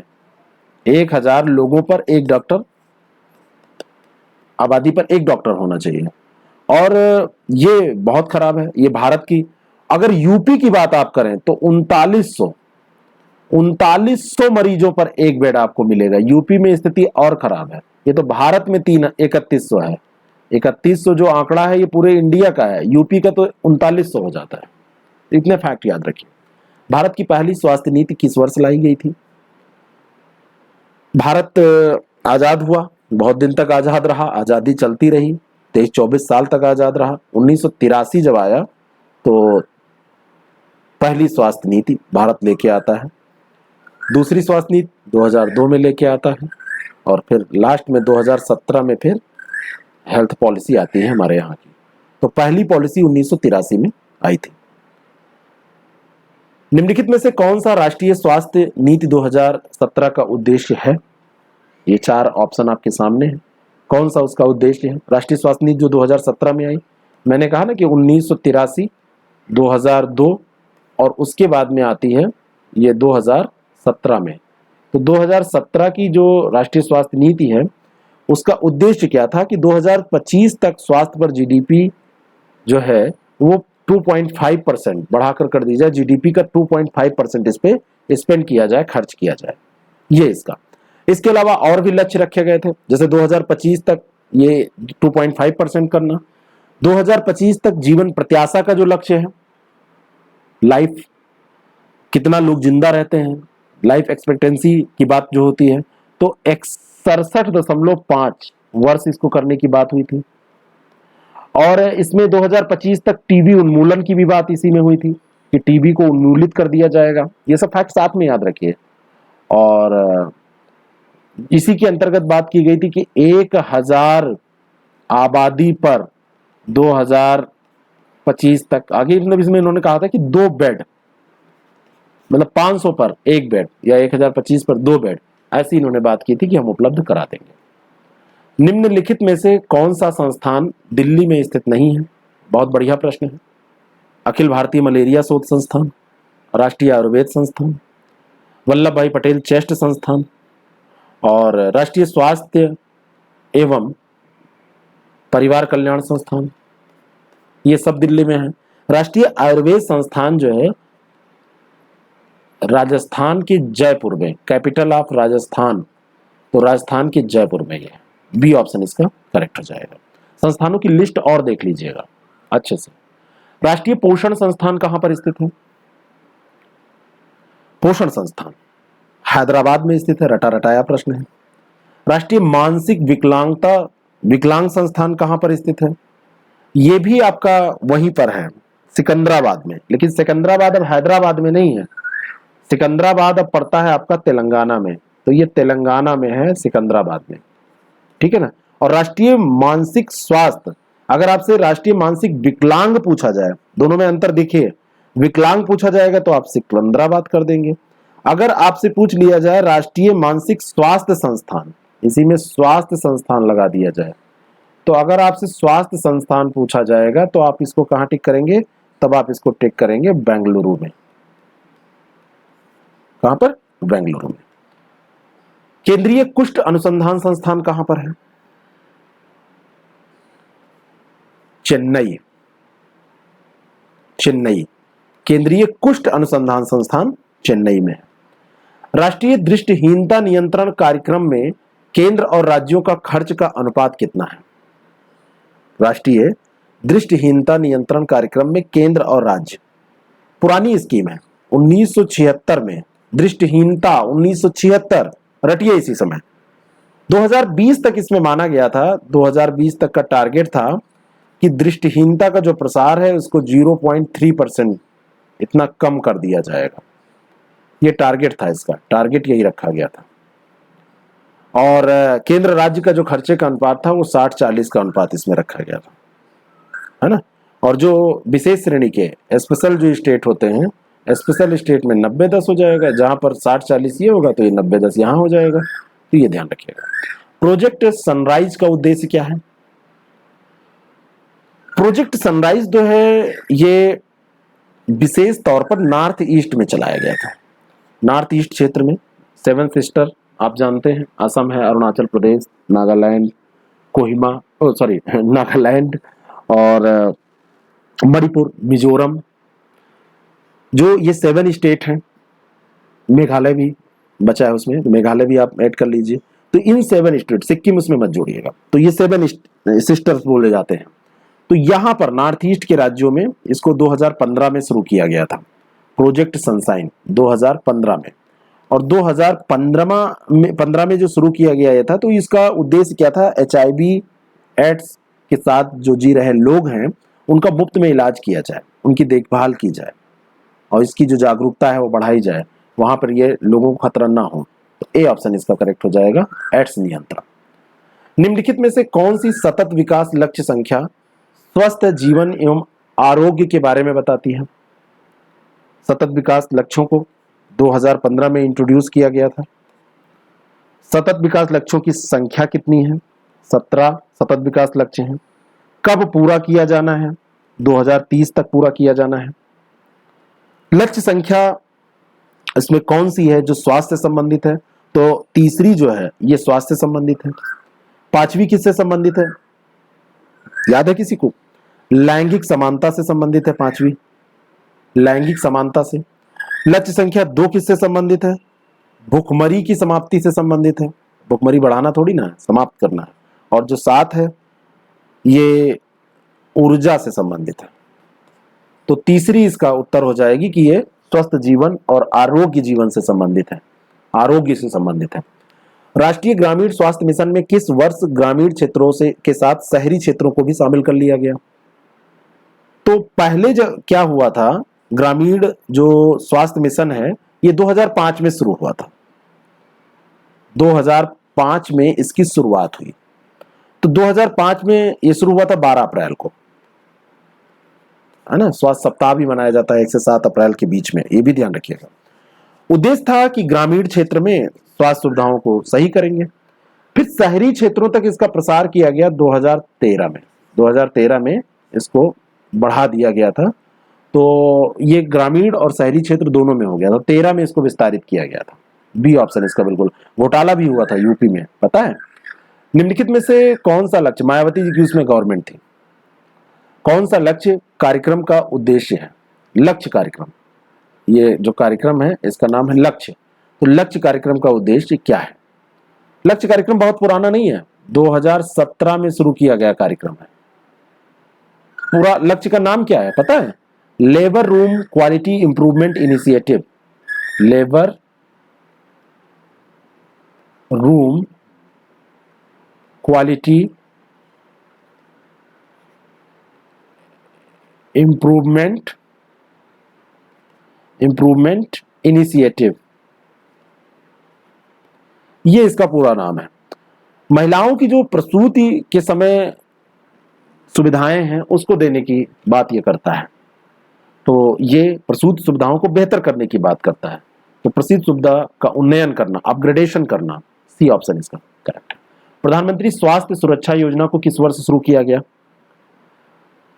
ये योजना जो शुरू हुई थी ये स्वास्थ्य सुविधाओं को सर्वसुलभ कराने के लिए पूरे देश में एम्स की संख्या को बढ़ाने से रिलेटेड थी। और 6 नए एम्स इसमें ऑल इंडिया लेवल पर 6 जो हैं इनको मेडिकल साइंस के जो इंस्टीट्यूट होते हैं, all India institute of medical science, इनको स्थापित किया गया था। तो 2006 में ही ये शुरू भी की गई थी और 6 नए ये स्थापित करने की प्रधानमंत्री स्वास्थ्य सुरक्षा योजना की घोषणा की गई थी। राष्ट्रीय स्वास्थ्य बीमा योजना किस वर्ष शुरू की गई? ये योजना इंपॉर्टेंट है आपके लिए। स्वास्थ्य बीमा योजना है और इसको शुरू किया गया था श्रम एवं रोजगार मंत्रालय के द्वारा।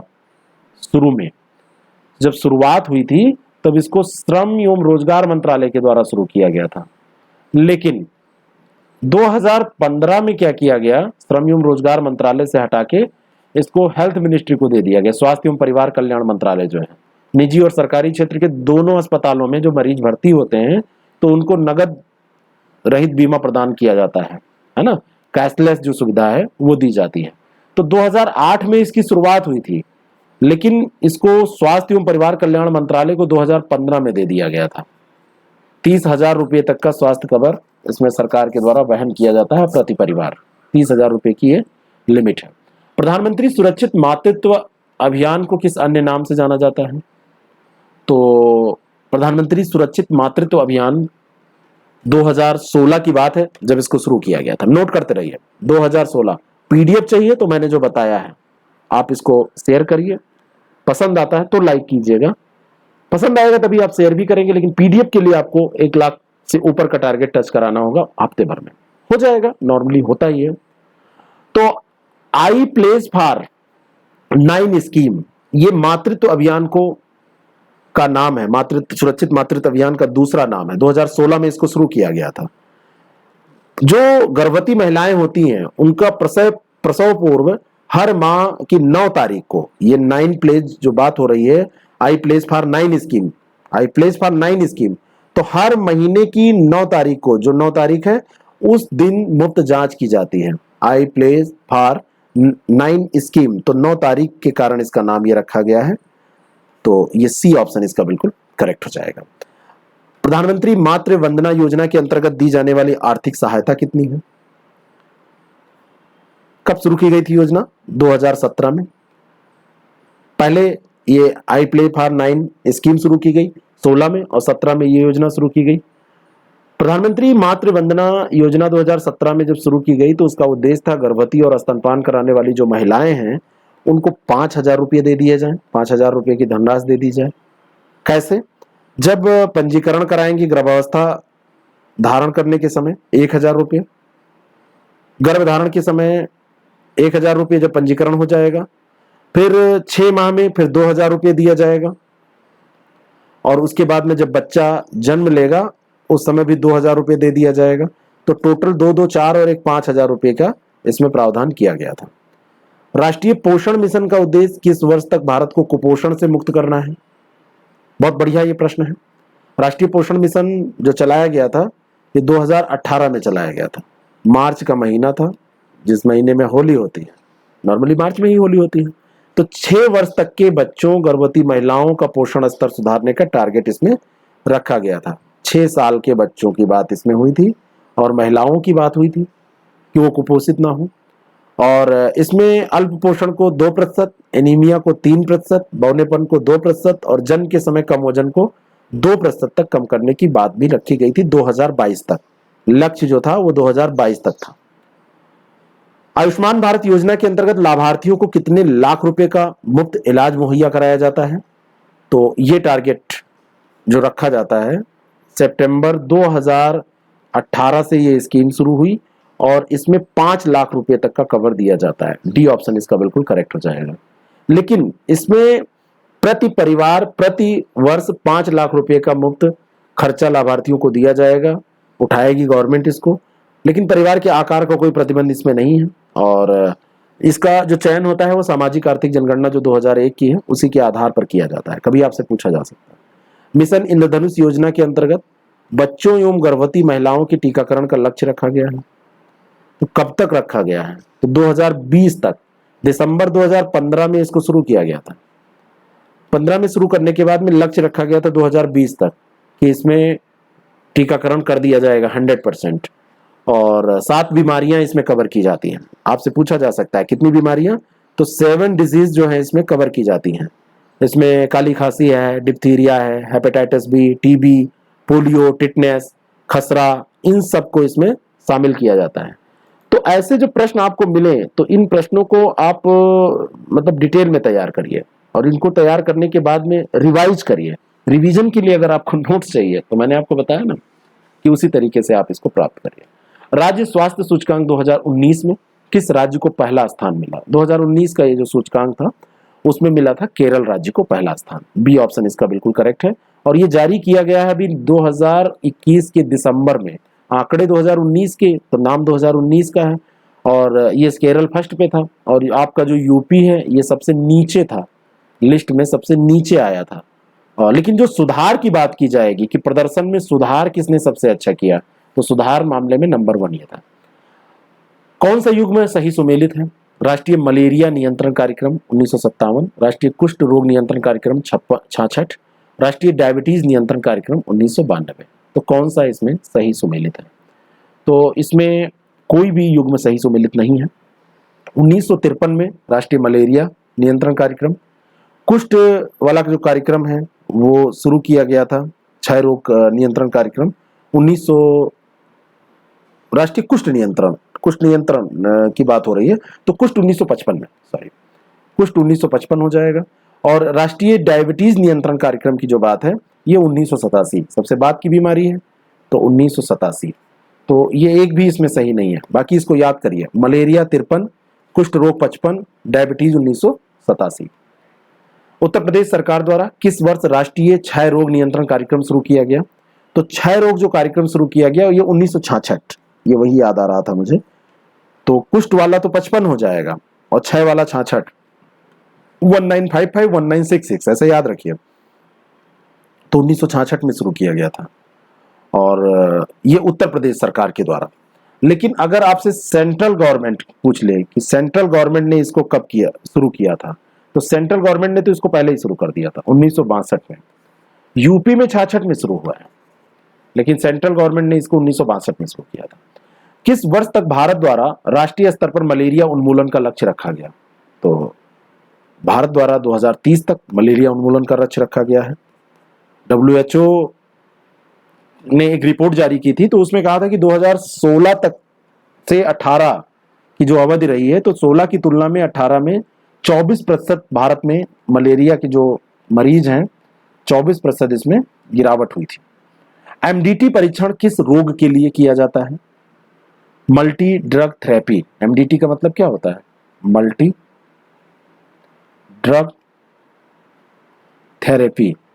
तो मल्टी ड्रग जो थेरेपी है ये की जाती है कुष्ठ रोगियों की पहचान के लिए, कुष्ठ रोग के पहचान के लिए, है ना। कुष्ठ रोग में पहले शरीर में थोड़ा सा झुंझुनाहट होगी, खुनखुनाहट होगी, ऐसे बाद में शरीर में लकवा भी मार जाता है। ये ध्यान रखिएगा कि कुष्ठ रोग केवल बस देखने का ही वो वही नहीं है कि आप देखते हैं कि किसी को कुष्ठ रोग है, उसमें और भी प्रभाव होते हैं। सिक टेस्ट किस रोग की पहचान के लिए किया जाता है? टेस्ट का नाम है सिक टेस्ट, और सिक टेस्ट डिप्थीरिया के लिए किया जाता है। डी ऑप्शन इसका बिल्कुल करेक्ट है, डिप्थीरिया के लिए। अब आपको ये लग रहा होगा कि जीके का क्वेश्चन है, लेकिन ये हेल्थ सेक्टर की स्कीम भी है ना ग्राम विकास में, तो हेल्थ सेक्टर से भी ये प्रश्न आपसे पूछे जा सकते हैं। ठीक है, चलिए अब अगले चैप्टर की स्टार्टिंग करते हैं। चैप्टर वाइज इसलिए नहीं बांटा है कि आप बहुत ज्यादा प्रश्न है नहीं, 100 प्रश्न कुछ नहीं होते हैं। चकबंदी पे आपसे प्रश्न पूछे जाएंगे, है ना। चकबंदी की शुरुआत कहाँ से हुई, कब हुआ चकबंदी, सर्वप्रथम लागू कहाँ हुई, है ना। तो ये सारी चीजें हैं। जमींदारी उन्मूलन से आपसे प्रश्न पूछे जाएंगे, भूमि सुधार से पूछे जाएंगे, तो इसको हम कर लेते हैं। तो चलिए शुरू करते हैं, इसके प्रश्नों को भी देख लेते हैं। भारत में चकबंदी अधिनियम सर्वप्रथम कहां पर लागू किया गया था? चकबंदी कोई भारत में आजादी के बाद नहीं लागू हुई, जब ब्रिटिश गवर्नमेंट थी यहाँ, अंग्रेज यहाँ पे थे, 1920 की बात है। 1920 में अंग्रेजों के समय बड़ौदा में चकबंदी लागू कर दी गई थी, लेकिन उस समय जो व्यवस्था थी वो स्वैच्छिक थी, स्वैच्छिक व्यवस्था थी। अगर आप चाहें तो ठीक है कराएं, इसका समर्थन करें, नहीं तो आप अपना ना उसमें शामिल हो। 1928 में भू संपत्ति चकबंदी अधिनियम लाया गया, 8 साल तो ये ऐसे चली। 1928 में कहा गया अब ये स्वैच्छिक नहीं है। 1920 में स्वैच्छिक थी, लेकिन 28 में फिर इसको स्वैच्छिक नहीं, अनिवार्य कर दिया गया। स्वैच्छिक का उल्टा अनिवार्य हो जाएगा, अनिवार्य कर दिया गया। उत्तर में निम्नलिखित में से किन किन स्थानों से चकबंदी की शुरुआत की गई थी? कौन कौन से स्थान थे? तो उत्तर में नहीं होगा, यहाँ पे उत्तर प्रदेश में होगा, उत्तर प्रदेश में, इसको सही कीजिएगा। उत्तर प्रदेश में किन किन स्थानों से चकबंदी की शुरुआत की गई थी? उत्तर प्रदेश में चकबंदी अधिनियम कभी आपसे पूछ लिया जाए कब पास किया गया, तो ये 1953 में पास किया गया, पारित किया गया था। और इस अधिनियम के तहत 1954 में सर्वप्रथम जो चकबंदी हुई थी वो मुजफ्फरनगर की जो कैराना तहसील है वहां, और सुल्तानपुर की एक मुसाफिर खाना तहसील है। तो कैराना और मुसाफिर खाना इस तहसील से शुरू हुई थी। 1958 में चकबंदी अधिनियम को पूरे प्रदेश में फिर लागू कर दिया गया। तो 54 में यहां से शुरुआत की गई। 1954 में ये 2 स्थान थे, कैराना और मुसाफिर खाना। कैराना आपका पड़ता है मुजफ्फरनगर में, मुसाफिर खाना आपका सुल्तानपुर में, और फिर 58 में पूरे प्रदेश में इसको लागू किया गया था, है ना। डी ऑप्शन इसका बिल्कुल करेक्ट हो जाएगा। उत्तर प्रदेश जमींदारी उन्मूलन किस वर्ष प्रभावी हुआ? बहुत बढ़िया प्रश्न है। उत्तर प्रदेश में, उत्तर प्रदेश के स्पेशली आपको प्रश्न तैयार करने पड़ेंगे। 24 जनवरी 1951 को इस पे हस्ताक्षर हुए थे, तभी प्रभावी होता है। वैसे ये पास हो गया था उत्तर प्रदेश जमींदारी उन्मूलन और भूमि सुधार अधिनियम 1950 में, लेकिन प्रभावी कब हुआ?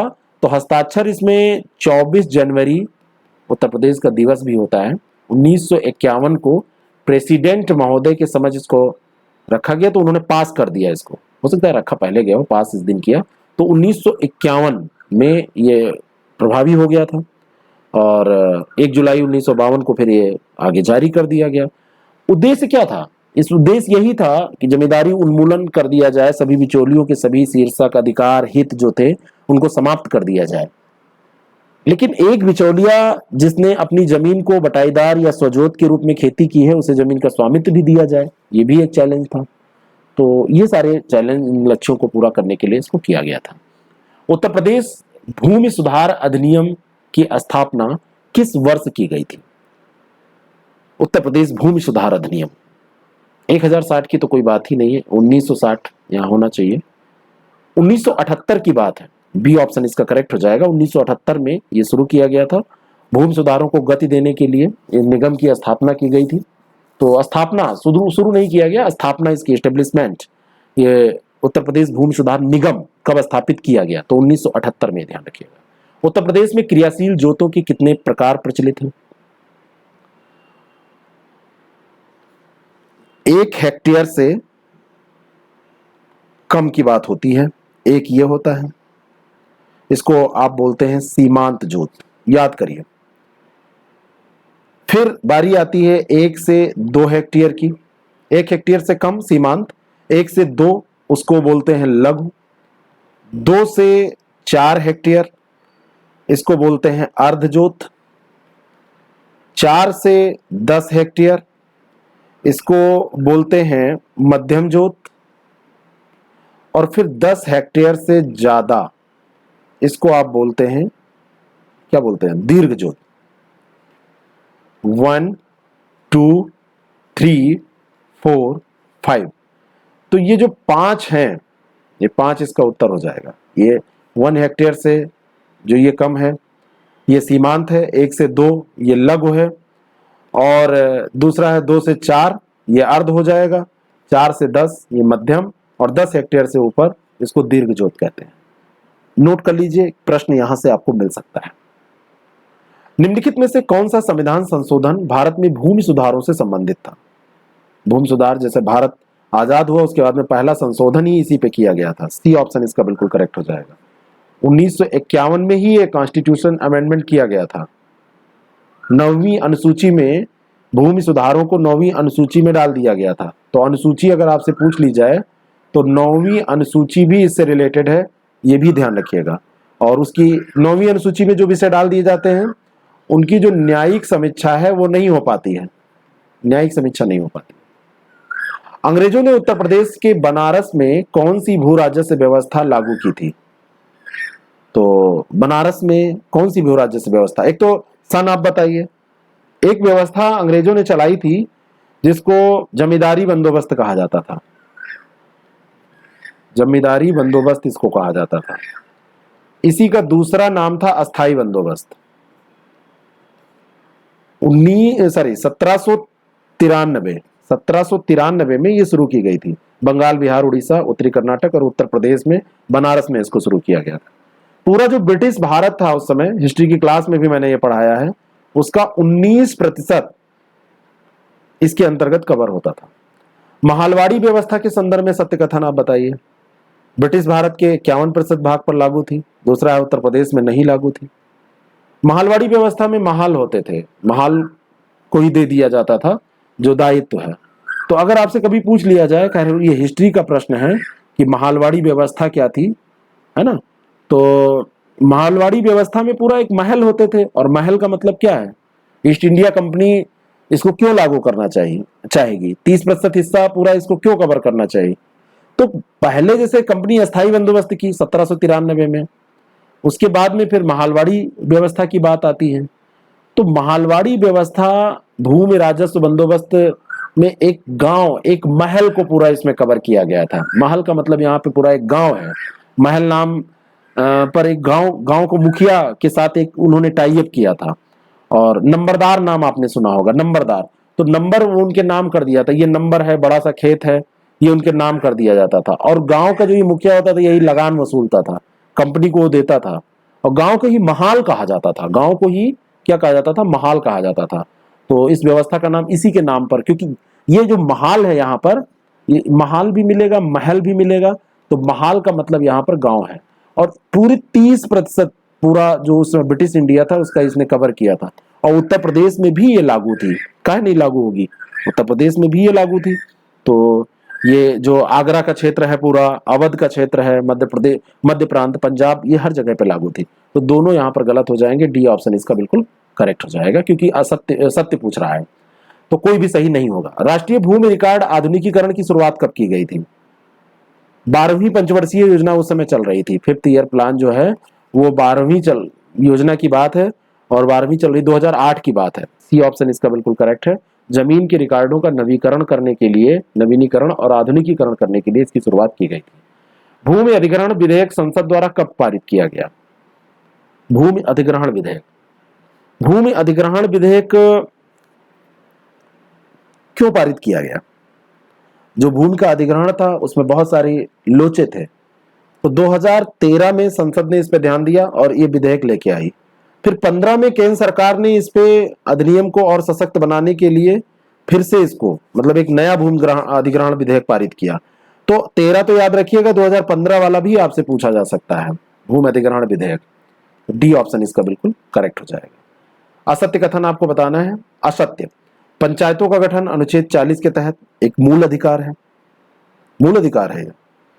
अनुच्छेद 40 की जब बात होती है तो 36 से आप शुरू करते हैं, 51 तक जाते हैं, तो यहाँ पे डीपीएसपी आता है, तो ये मूल अधिकार तो इसमें नहीं है। अनुच्छेद 40 में तो ठीक है। बलवंत राय मेहता समिति का गठन 1955 में किया गया था। बलवंत राय मेहता त्रिस्तरीय पंचायती राज व्यवस्था की सिफारिश करने वाले समिति के हेड थे। तो 1957 में इस समिति का गठन किया गया था। तो दोनों यहाँ पर गलत हो जाएंगे। आपसे पूछा जा रहा है कौन सा असत्य है, तो असत्य दोनों हो जाएंगे। ठीक है, तो अनुच्छेद 40 के तहत राज्य पंचायतों के गठन हेतु उपयुक्त कदम उठाएगा, स्टेप लेगा, ये तो कहा गया है, लेकिन ये डीपीएसपी है, ना कि ये फंडामेंटल राइट है। उत्तर प्रदेश में किस वर्ष पंचायती राज अधिनियम लागू हुआ था? तो उत्तर प्रदेश में जब भारत आजाद हुआ 1947 में, आजाद होते ही गवर्नर जनरल द्वारा जैसे हस्ताक्षरित किया गया संयुक्त प्रांत पंचायत राज अधिनियम, तो दिसंबर 1947 में तो ये हो गया। फिर 15 अगस्त 1949 में यहाँ पर पंचायतों की स्थापना हुई। अगर पंचायत पूछ लिया जाए कि कब स्थापित हुई, तो 1949 में स्थापित हुई, तो लागू हो गया था 1947 में। उत्तर प्रदेश पंचायत और जिला पंचायत अधिनियम किस वर्ष पारित किया गया? उत्तर प्रदेश पंचायत और जिला पंचायत अधिनियम ये कब पारित किया गया? ग्राम पंचायत, क्षेत्र पंचायत, जिला पंचायत, ये 3 स्तर होते हैं। एक ग्राम पंचायत, फिर एक क्षेत्र स्तर पर होती है पंचायत, और एक हमारे यहाँ फिर तीसरा जो सबसे बड़ा लेवल होता है वो जिला पंचायत। ऐसे ये बढ़ता चला जाता है। ये हमारे यहाँ की पंचायती व्यवस्था है। तो ये 1961 की बात है। 1961 में यह अधिनियम पारित किया गया था।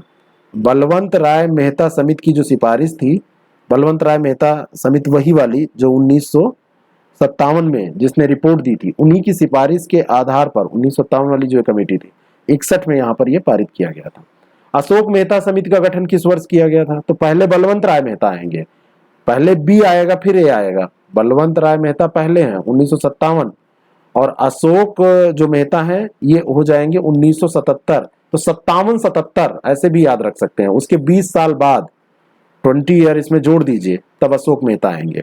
और जो पंचायतों की त्रिस्तरीय बात होती है, बलवंत राय मेहता ने कहा था त्रिस्तरीय, 3 स्तर इसमें होने चाहिए। अशोक मेहता ने कहा नहीं, 3 स्तर नहीं, 2 स्तरीय होना चाहिए। 2 स्तर की बात इन्होंने कही थी। जिला परिषद और मंडल परिषद, 2 बातें, 2 स्तर, 2 लेवल इन्होंने बांटे थे।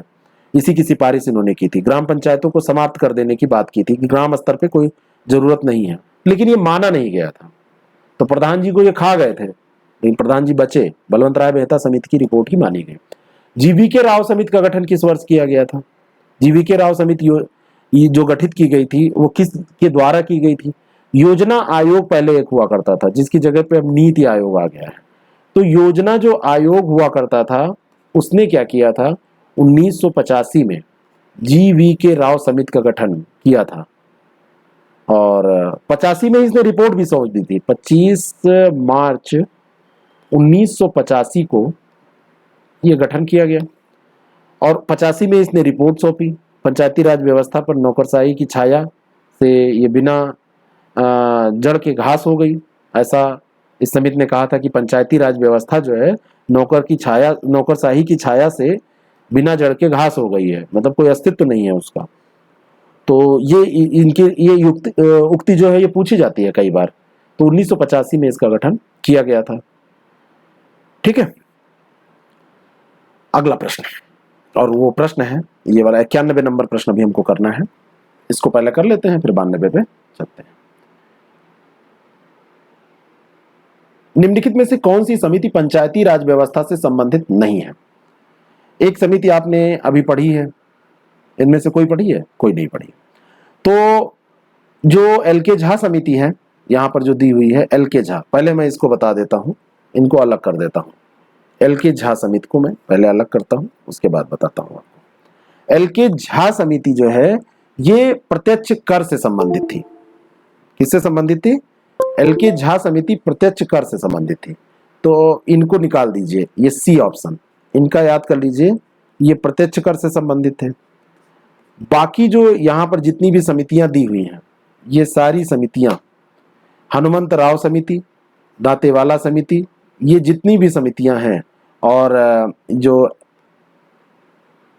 LM सिंघवी समिति है, ये तीनों की तीनों समितियां, तीनों याद रखिए, ये तीनों समितियां पंचायती राज से संबंधित थी। दांतेवाला समिति का गठन कब हुआ था, कभी आपसे पूछ ले, तो ये 1978 में इसका गठन हुआ था, अशोक मेहता समिति के 1 साल बाद। ठीक है, ब्लॉक स्तर पर नियोजन के लिए इसको किया गया था। हनुमंत राव समिति का गठन जिला स्तर के नियोजन पर सुझाव देने के लिए 1984 में किया गया था। ठीक है ना, ये ध्यान रखिएगा। सॉरी, ये हनुमंत राव समिति, ये LM सिंघवी समिति आप लोग बताइए। LM सिंघवी समिति तो मैं नहीं बताऊंगा, आप बताइए। ये हटा दीजिए। ये जो समिति है हनुमंत राव, ये 1984 में जिला स्तर के नियोजन पर सुझाव देने के लिए गठित की गई थी।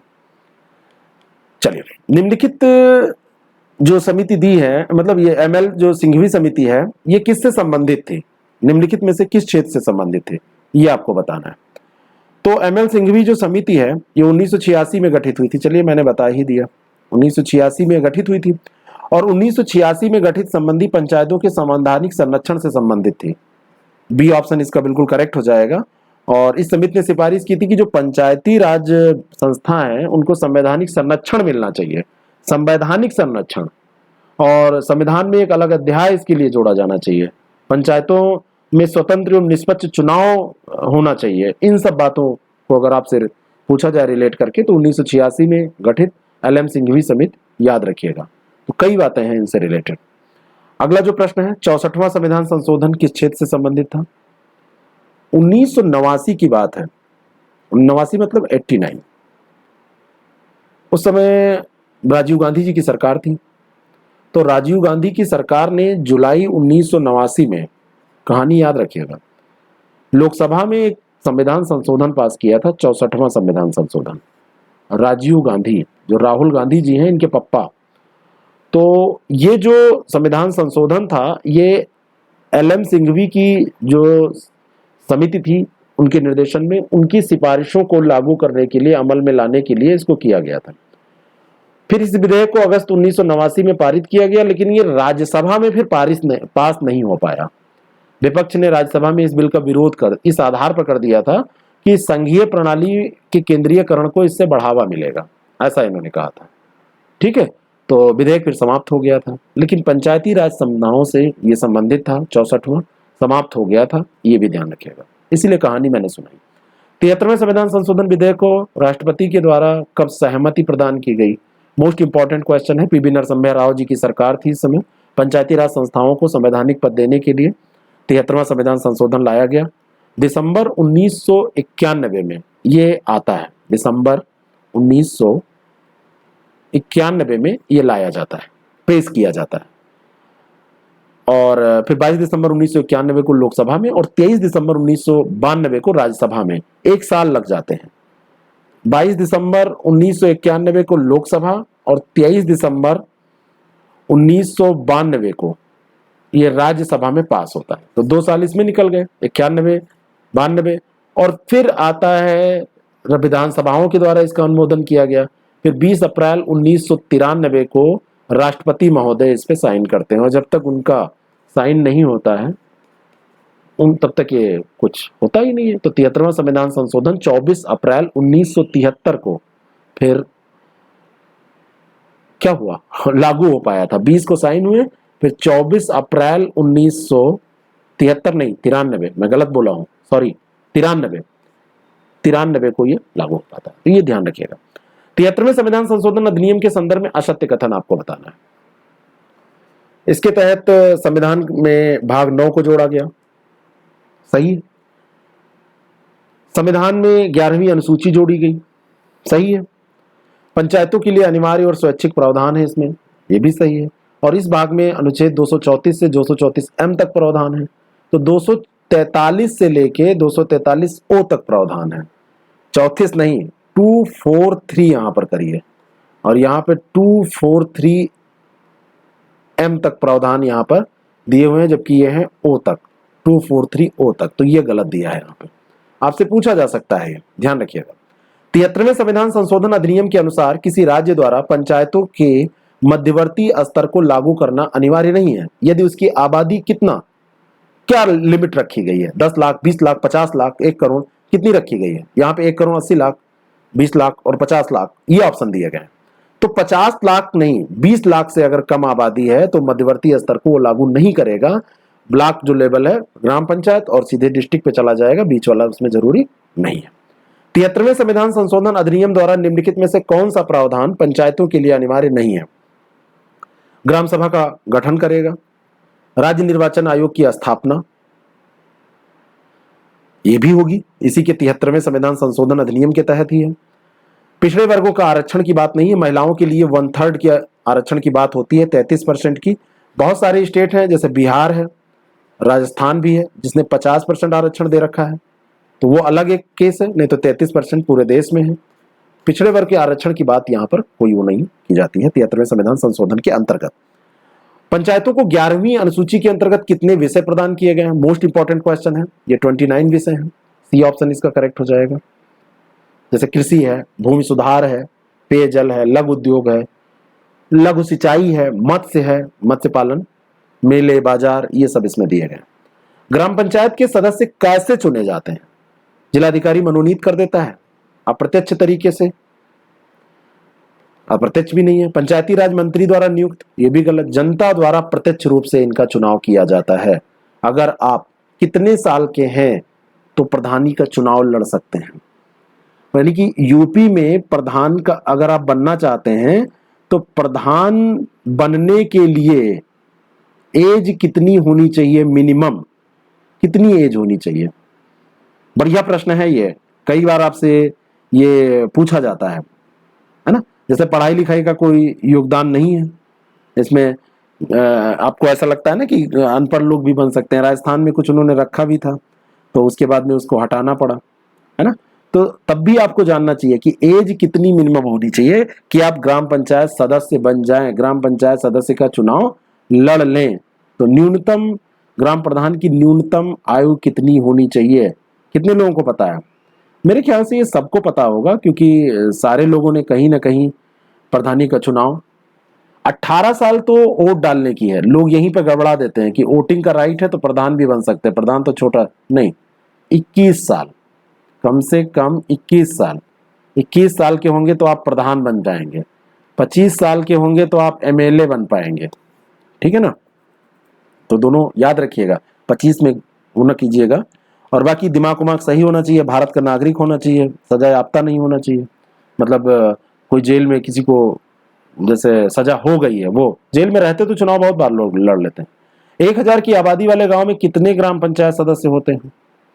मतलब मोटे तौर पर अगर आपसे पूछ लिया जाए कि 1000 की आबादी है तो उसमें ग्राम पंचायत सदस्य कितने होंगे, तो तो लगभग ग्राम सभा में 200 से या उससे अधिक की आबादी जो है वो जरूरी होती है, और उसमें 1000 की आबादी वाले गांव में लगभग 10 जो है ये सदस्य होते हैं, और 2000 तक की आबादी में 11 सदस्य होते हैं। 3000 की जो आबादी होती है उसमें लगभग 15 सदस्य होते हैं। ये एक वो रखा गया है। तो 1000 तक की आबादी में 10, अगर 2000 की हो जाएगी तो ये 11 हो जाएंगे, अगर 3000 की आबादी हो जाएगी तो ये 15 सदस्य हो जाएंगे, इस तरीके के। तो ये सदस्य वो हैं जो वार्ड मेंबर होते हैं, उनकी बात हो रही है। तो यहाँ पर 1000 की आबादी पूछी थी तो 10। ग्राम सभा की बैठक आयोजित करने हेतु, हेतु नहीं होता है, हेतु, कोरम कितना होता है? तो ग्राम सभा की बैठक अगर बुलाना है तो साल भर में 2 बार, 6 महीने पे 1 बार होनी चाहिए। बैठक वर्ष में 2 बार आयोजित की जानी अनिवार्य होती है। होती नहीं है, लेकिन ये अनिवार्य होती है। तो ग्राम सभा की बैठक को बुलाने का अधिकार ग्राम प्रधान को होता है, ग्राम प्रधान उसको बुलाता है। और ऐसी बैठक को बुलाने के लिए कुल सदस्य संख्या का कितना भाग अनिवार्य होता है? तो ये 1/5, इसको याद रखिएगा। 1/10 नहीं, 1/5। ये 1/2 गलत लिखा है, डी वाला ऑप्शन इसमें कर लीजिए। 1/5, इसमें दोनों 1/2 लिख गया है। 1/5 भाग उपस्थित होना इसमें अनिवार्य होता है। अगर किसी प्रधान को उसके पद से हटाना है तो किसके समक्ष लिखित सूचना दी जाएगी? तो जिला पंचायत राज अधिकारी जो होता है, जिला पंचायत राज अधिकारी डिस्ट्रिक्ट लेवल पर ये होते हैं, डीपीआरओ। तो डीपीआरओ को सामने पेश किया जाएगा। 30 दिनों के भीतर बैठक बुलाई जाएगी डीपीआरओ की सूचना प्राप्ति के 30 दिनों के बाद। और बैठक में उपस्थित और मत देने वाले सदस्यों का अगर 2/3 बहुमत जो है वो ग्राम प्रधान के विरोध में चला जाता है तो ग्राम प्रधान और उप प्रधान को ऐसे हटाया जा सकता है। निम्नलिखित में से कौन सा अनुच्छेद पंचायतों में आरक्षण का प्रावधान करता है? तो ये अनुच्छेद है 243, और 243 में डी है ना। 243 जो है इसमें परिभाषा दी गई है पंचायतों की। ए भी बताएं, ग्राम सभा की बात की गई है। सी में संगठन, ग्राम सभा का संगठन है इसकी, और डी में ये आरक्षण की बात की गई है। अगला प्रश्न, निम्नलिखित में से कौन सा अनुच्छेद राज्य निर्वाचन आयोग के बारे में उपबंध करता है? राज्य निर्वाचन आयोग 243 ही कंटिन्यू रहेगा, के हो जाएगा। 243 बी अभी छूटा था ना, वहां पंचायतों का गठन 243 बी में है। 243 आई अगर पूछा जाएगा तो राज्य वित्त आयोग की बात इसमें की गई है। राज्य वित्त आयोग की बात की गई है। और यहां पे ई में अगर पूछा जाए तो कार्य अवधि की बात की गई है, कार्यावधि। पीके थुंगन समिति का गठन किस वर्ष किया गया था? संसद की सलाहकार समिति के उप समिति के तौर पर यह समिति गठित की गई थी। पंचायती राज संस्थाओं को संवैधानिक मान्यता मिले, पंचायती राज संस्थाओं का कार्यकाल 5 वर्ष का निश्चित कर दिया जाए, जनसंख्या के आधार पर आरक्षण दिया जाए, राज्य का वित्त आयोग गठित करने का जो प्रावधान था, जिला परिषद का मुख्य कार्यकारी अधिकारी कलेक्टर होगा, ये प्रावधान ये सब इसी ने किए थे 1988 में। पीके थुंगन समिति, जितनी बातें बताई हैं ध्यान रखना। पीडीएफ चाहिए तो जो लक्ष्य मैंने दिया है 1 लाख का 1 हफ्ते में अगर हो जाएगा तो हम दे देंगे, नहीं होगा नहीं देंगे, है ना। 10 भी कम रह जाएगा नहीं देंगे। आप लोग इसको अगर कर पाते हैं तो पीडीएफ आपको डिटेल दे देंगे। नीचे डिस्क्रिप्शन बॉक्स में हमारे टेलीग्राम का लिंक दिया है, उसको ज्वाइन जरूर कर लीजिए, वहां पे दे देंगे। करंट अफेयर में सारा वहां पे प्रोवाइड कराऊंगा आपको, वो तो दूंगा मैं पीडीएफ मंथली वाइज, बस उसको स्टार्ट कर रहा हूँ। लास्ट वीक जो सेकंड जो लास्ट जो आने वाला सप्ताह है इसमें सब आपको मिलेगा। निम्नलिखित में से कौन सा युग में सुमेलित है? दिवाकर समिति, रामचंद्रन समिति, गाडगिल समिति। ये तीसरा नंबर यहां पर होगा। तो दिवाकर जो समिति है ये 1976 दिया हुआ है, तो ये गलत है क्योंकि ये 1963 की समिति थी। ग्राम सभा की स्थिति की समीक्षा के लिए रिलेटेड थी ये। ग्राम सभा की स्थिति क्या है उसकी समीक्षा से ये रिलेटेड थी। रामचंद्रन समिति ये 1966, ये भी गलत दिया है, और इसका उद्देश्य था पंचायतों का प्रशिक्षण। प्रशिक्षण किसका? पंचायतों का।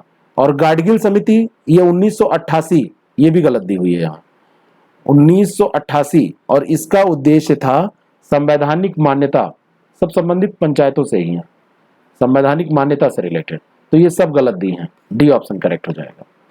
पंचायत उपबंध अनुसूचित क्षेत्रों में विस्तार अधिनियम किस वर्ष पारित किया गया था? पंचायत उपबंध अनुसूचित क्षेत्रों में विस्तार अधिनियम ये कब पारित किया गया था? तो ये 1996 में पारित किया गया था, अनुसूचित क्षेत्रों का विस्तार अधिनियम 1996। और इसी को एक नाम आपने सुना होगा, पेसा एक्ट। पेसा एक्ट इसी को कहा जाता है। भारत के 8 अनुसूचित क्षेत्र आंध्र प्रदेश, बिहार, गुजरात, हिमाचल प्रदेश, महाराष्ट्र, मध्य प्रदेश, उड़ीसा और राजस्थान के आदिवासी क्षेत्रों में लागू किया गया था। यूपी में यह नहीं था, अनुसूचित जनजाति वाले क्षेत्रों में यह था। भारत में पंचायती राज दिवस की तिथि को मनाया जाता है, सबको पता है, अभी पहले भी डिस्कस किया है, 24 अप्रैल को मनाया जाता है। 24 अप्रैल को 1993 को 73वां संविधान संशोधन अधिनियम लागू किया गया था। सी ऑप्शन इसका करेक्ट हो जाएगा। राष्ट्रीय विस्तार सेवा को किस वर्ष लागू किया गया? सामुदायिक विकास कार्यक्रम के सहयोग से राष्ट्रीय विस्तार सेवा की शुरुआत की गई थी। राष्ट्रीय विस्तार सेवा ये शुरू की गई थी 1953 में। 1952 का सामुदायिक विकास कार्यक्रम, और उसके बाद में तो सामुदायिक विकास कार्यक्रम अगर आपसे पूछा जाए, सामुदायिक विकास कार्यक्रम, तो ये 1952 का है, और उसी के सहयोग से राष्ट्रीय विस्तार कार्यक्रम शुरू किया गया 1953 में। और अंतिम प्रश्न है इस एपिसोड का, और ये पूरा जो ग्राम विकास आपका पूछा जाता है आपसे, उसका ये अंतिम प्रश्न हम जो डिस्कस करने जा रहे हैं, ग्राम समाज एवं विकास। तो ग्राम समाज एवं विकास लगभग पूरा आपका ये कवर भी हो जाएगा इसी के तहत। तो तत्कालीन प्रधानमंत्री JL नेहरू द्वारा कब राजस्थान में त्रिस्तरीय पंचायती राज व्यवस्था की शुरुआत की गई थी? किसने किया था? नेहरू ने, क्योंकि उस समय PM थे जो नेहरू जी थे। 1959 की बात है, 1959 सब में दिया है, लेकिन 2 अक्टूबर 1959 की बात है। राजस्थान का एक जगह का नाम याद रखिएगा, राजस्थान की यह जगह है नागौर। तो नागौर से त्रिस्तरीय पंचायती राज व्यवस्था का शुभारंभ किया गया, ठीक है ना। और उसके तुरंत बाद अक्टूबर के बाद नवंबर आता है, नवंबर में आंध्र प्रदेश में यह व्यवस्था लागू की गई थी। तो राजस्थान के बाद में सीधे फिर साउथ में चले जाइए, आंध्र प्रदेश में यह व्यवस्था लागू हुई थी। कैसा लगा ये पूरा एपिसोड? इसके अंतर्गत हमने कवर किया आपके सामने जो क्वेश्चन रखे ग्राम समाज एवं विकास को। 25 नंबर का वेटेज है ये पूरे एग्जाम में आपके, और इसको अगर आप कवर कर लेते हैं तो 25 नंबर का जो ये वेटेज आपको मिलेगा, इसमें अच्छे परफॉर्मेंस के साथ में आप अच्छा स्कोर कर ले जाएंगे। अच्छा लगेगा तो इसको लोगों तक पहुंचाने से पहले लाइक कर दीजिएगा, कमेंट करके आप अपना फीडबैक दीजिएगा। ऐसी ही सीरीज हम हिंदी और GS के लिए भी आपके रिवीजन के लिए लाने वाले हैं। और अगर आपको PDF चाहिए तो 1 लाख 1 हफ्ते में इसको पूरा कराइए, लोगों तक शेयर करके हम इसका PDF आपको फ्री में देंगे। नीचे डिस्क्रिप्शन बॉक्स में टेलीग्राम का लिंक दिया है, वहां पर आप टेलीग्राम जाके ज्वाइन कर लीजिए।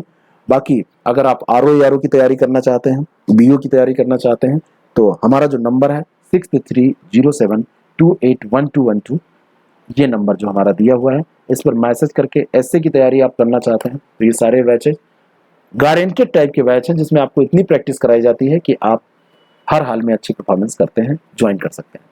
Thank you so much, all the very best आपके एग्जाम के लिए। जब भी क्वेश्चन करिए सूझबूझ के साथ करिए, हड़बड़ी में मत करिए, थोड़ा सा सोच लीजिए। 1 लाइनर क्वेश्चन ज्यादातर आप कर रहे हैं तो सोच के करिए, थोड़ा सा रुक के करिए, जिससे कि आपसे गलतियां कम हो।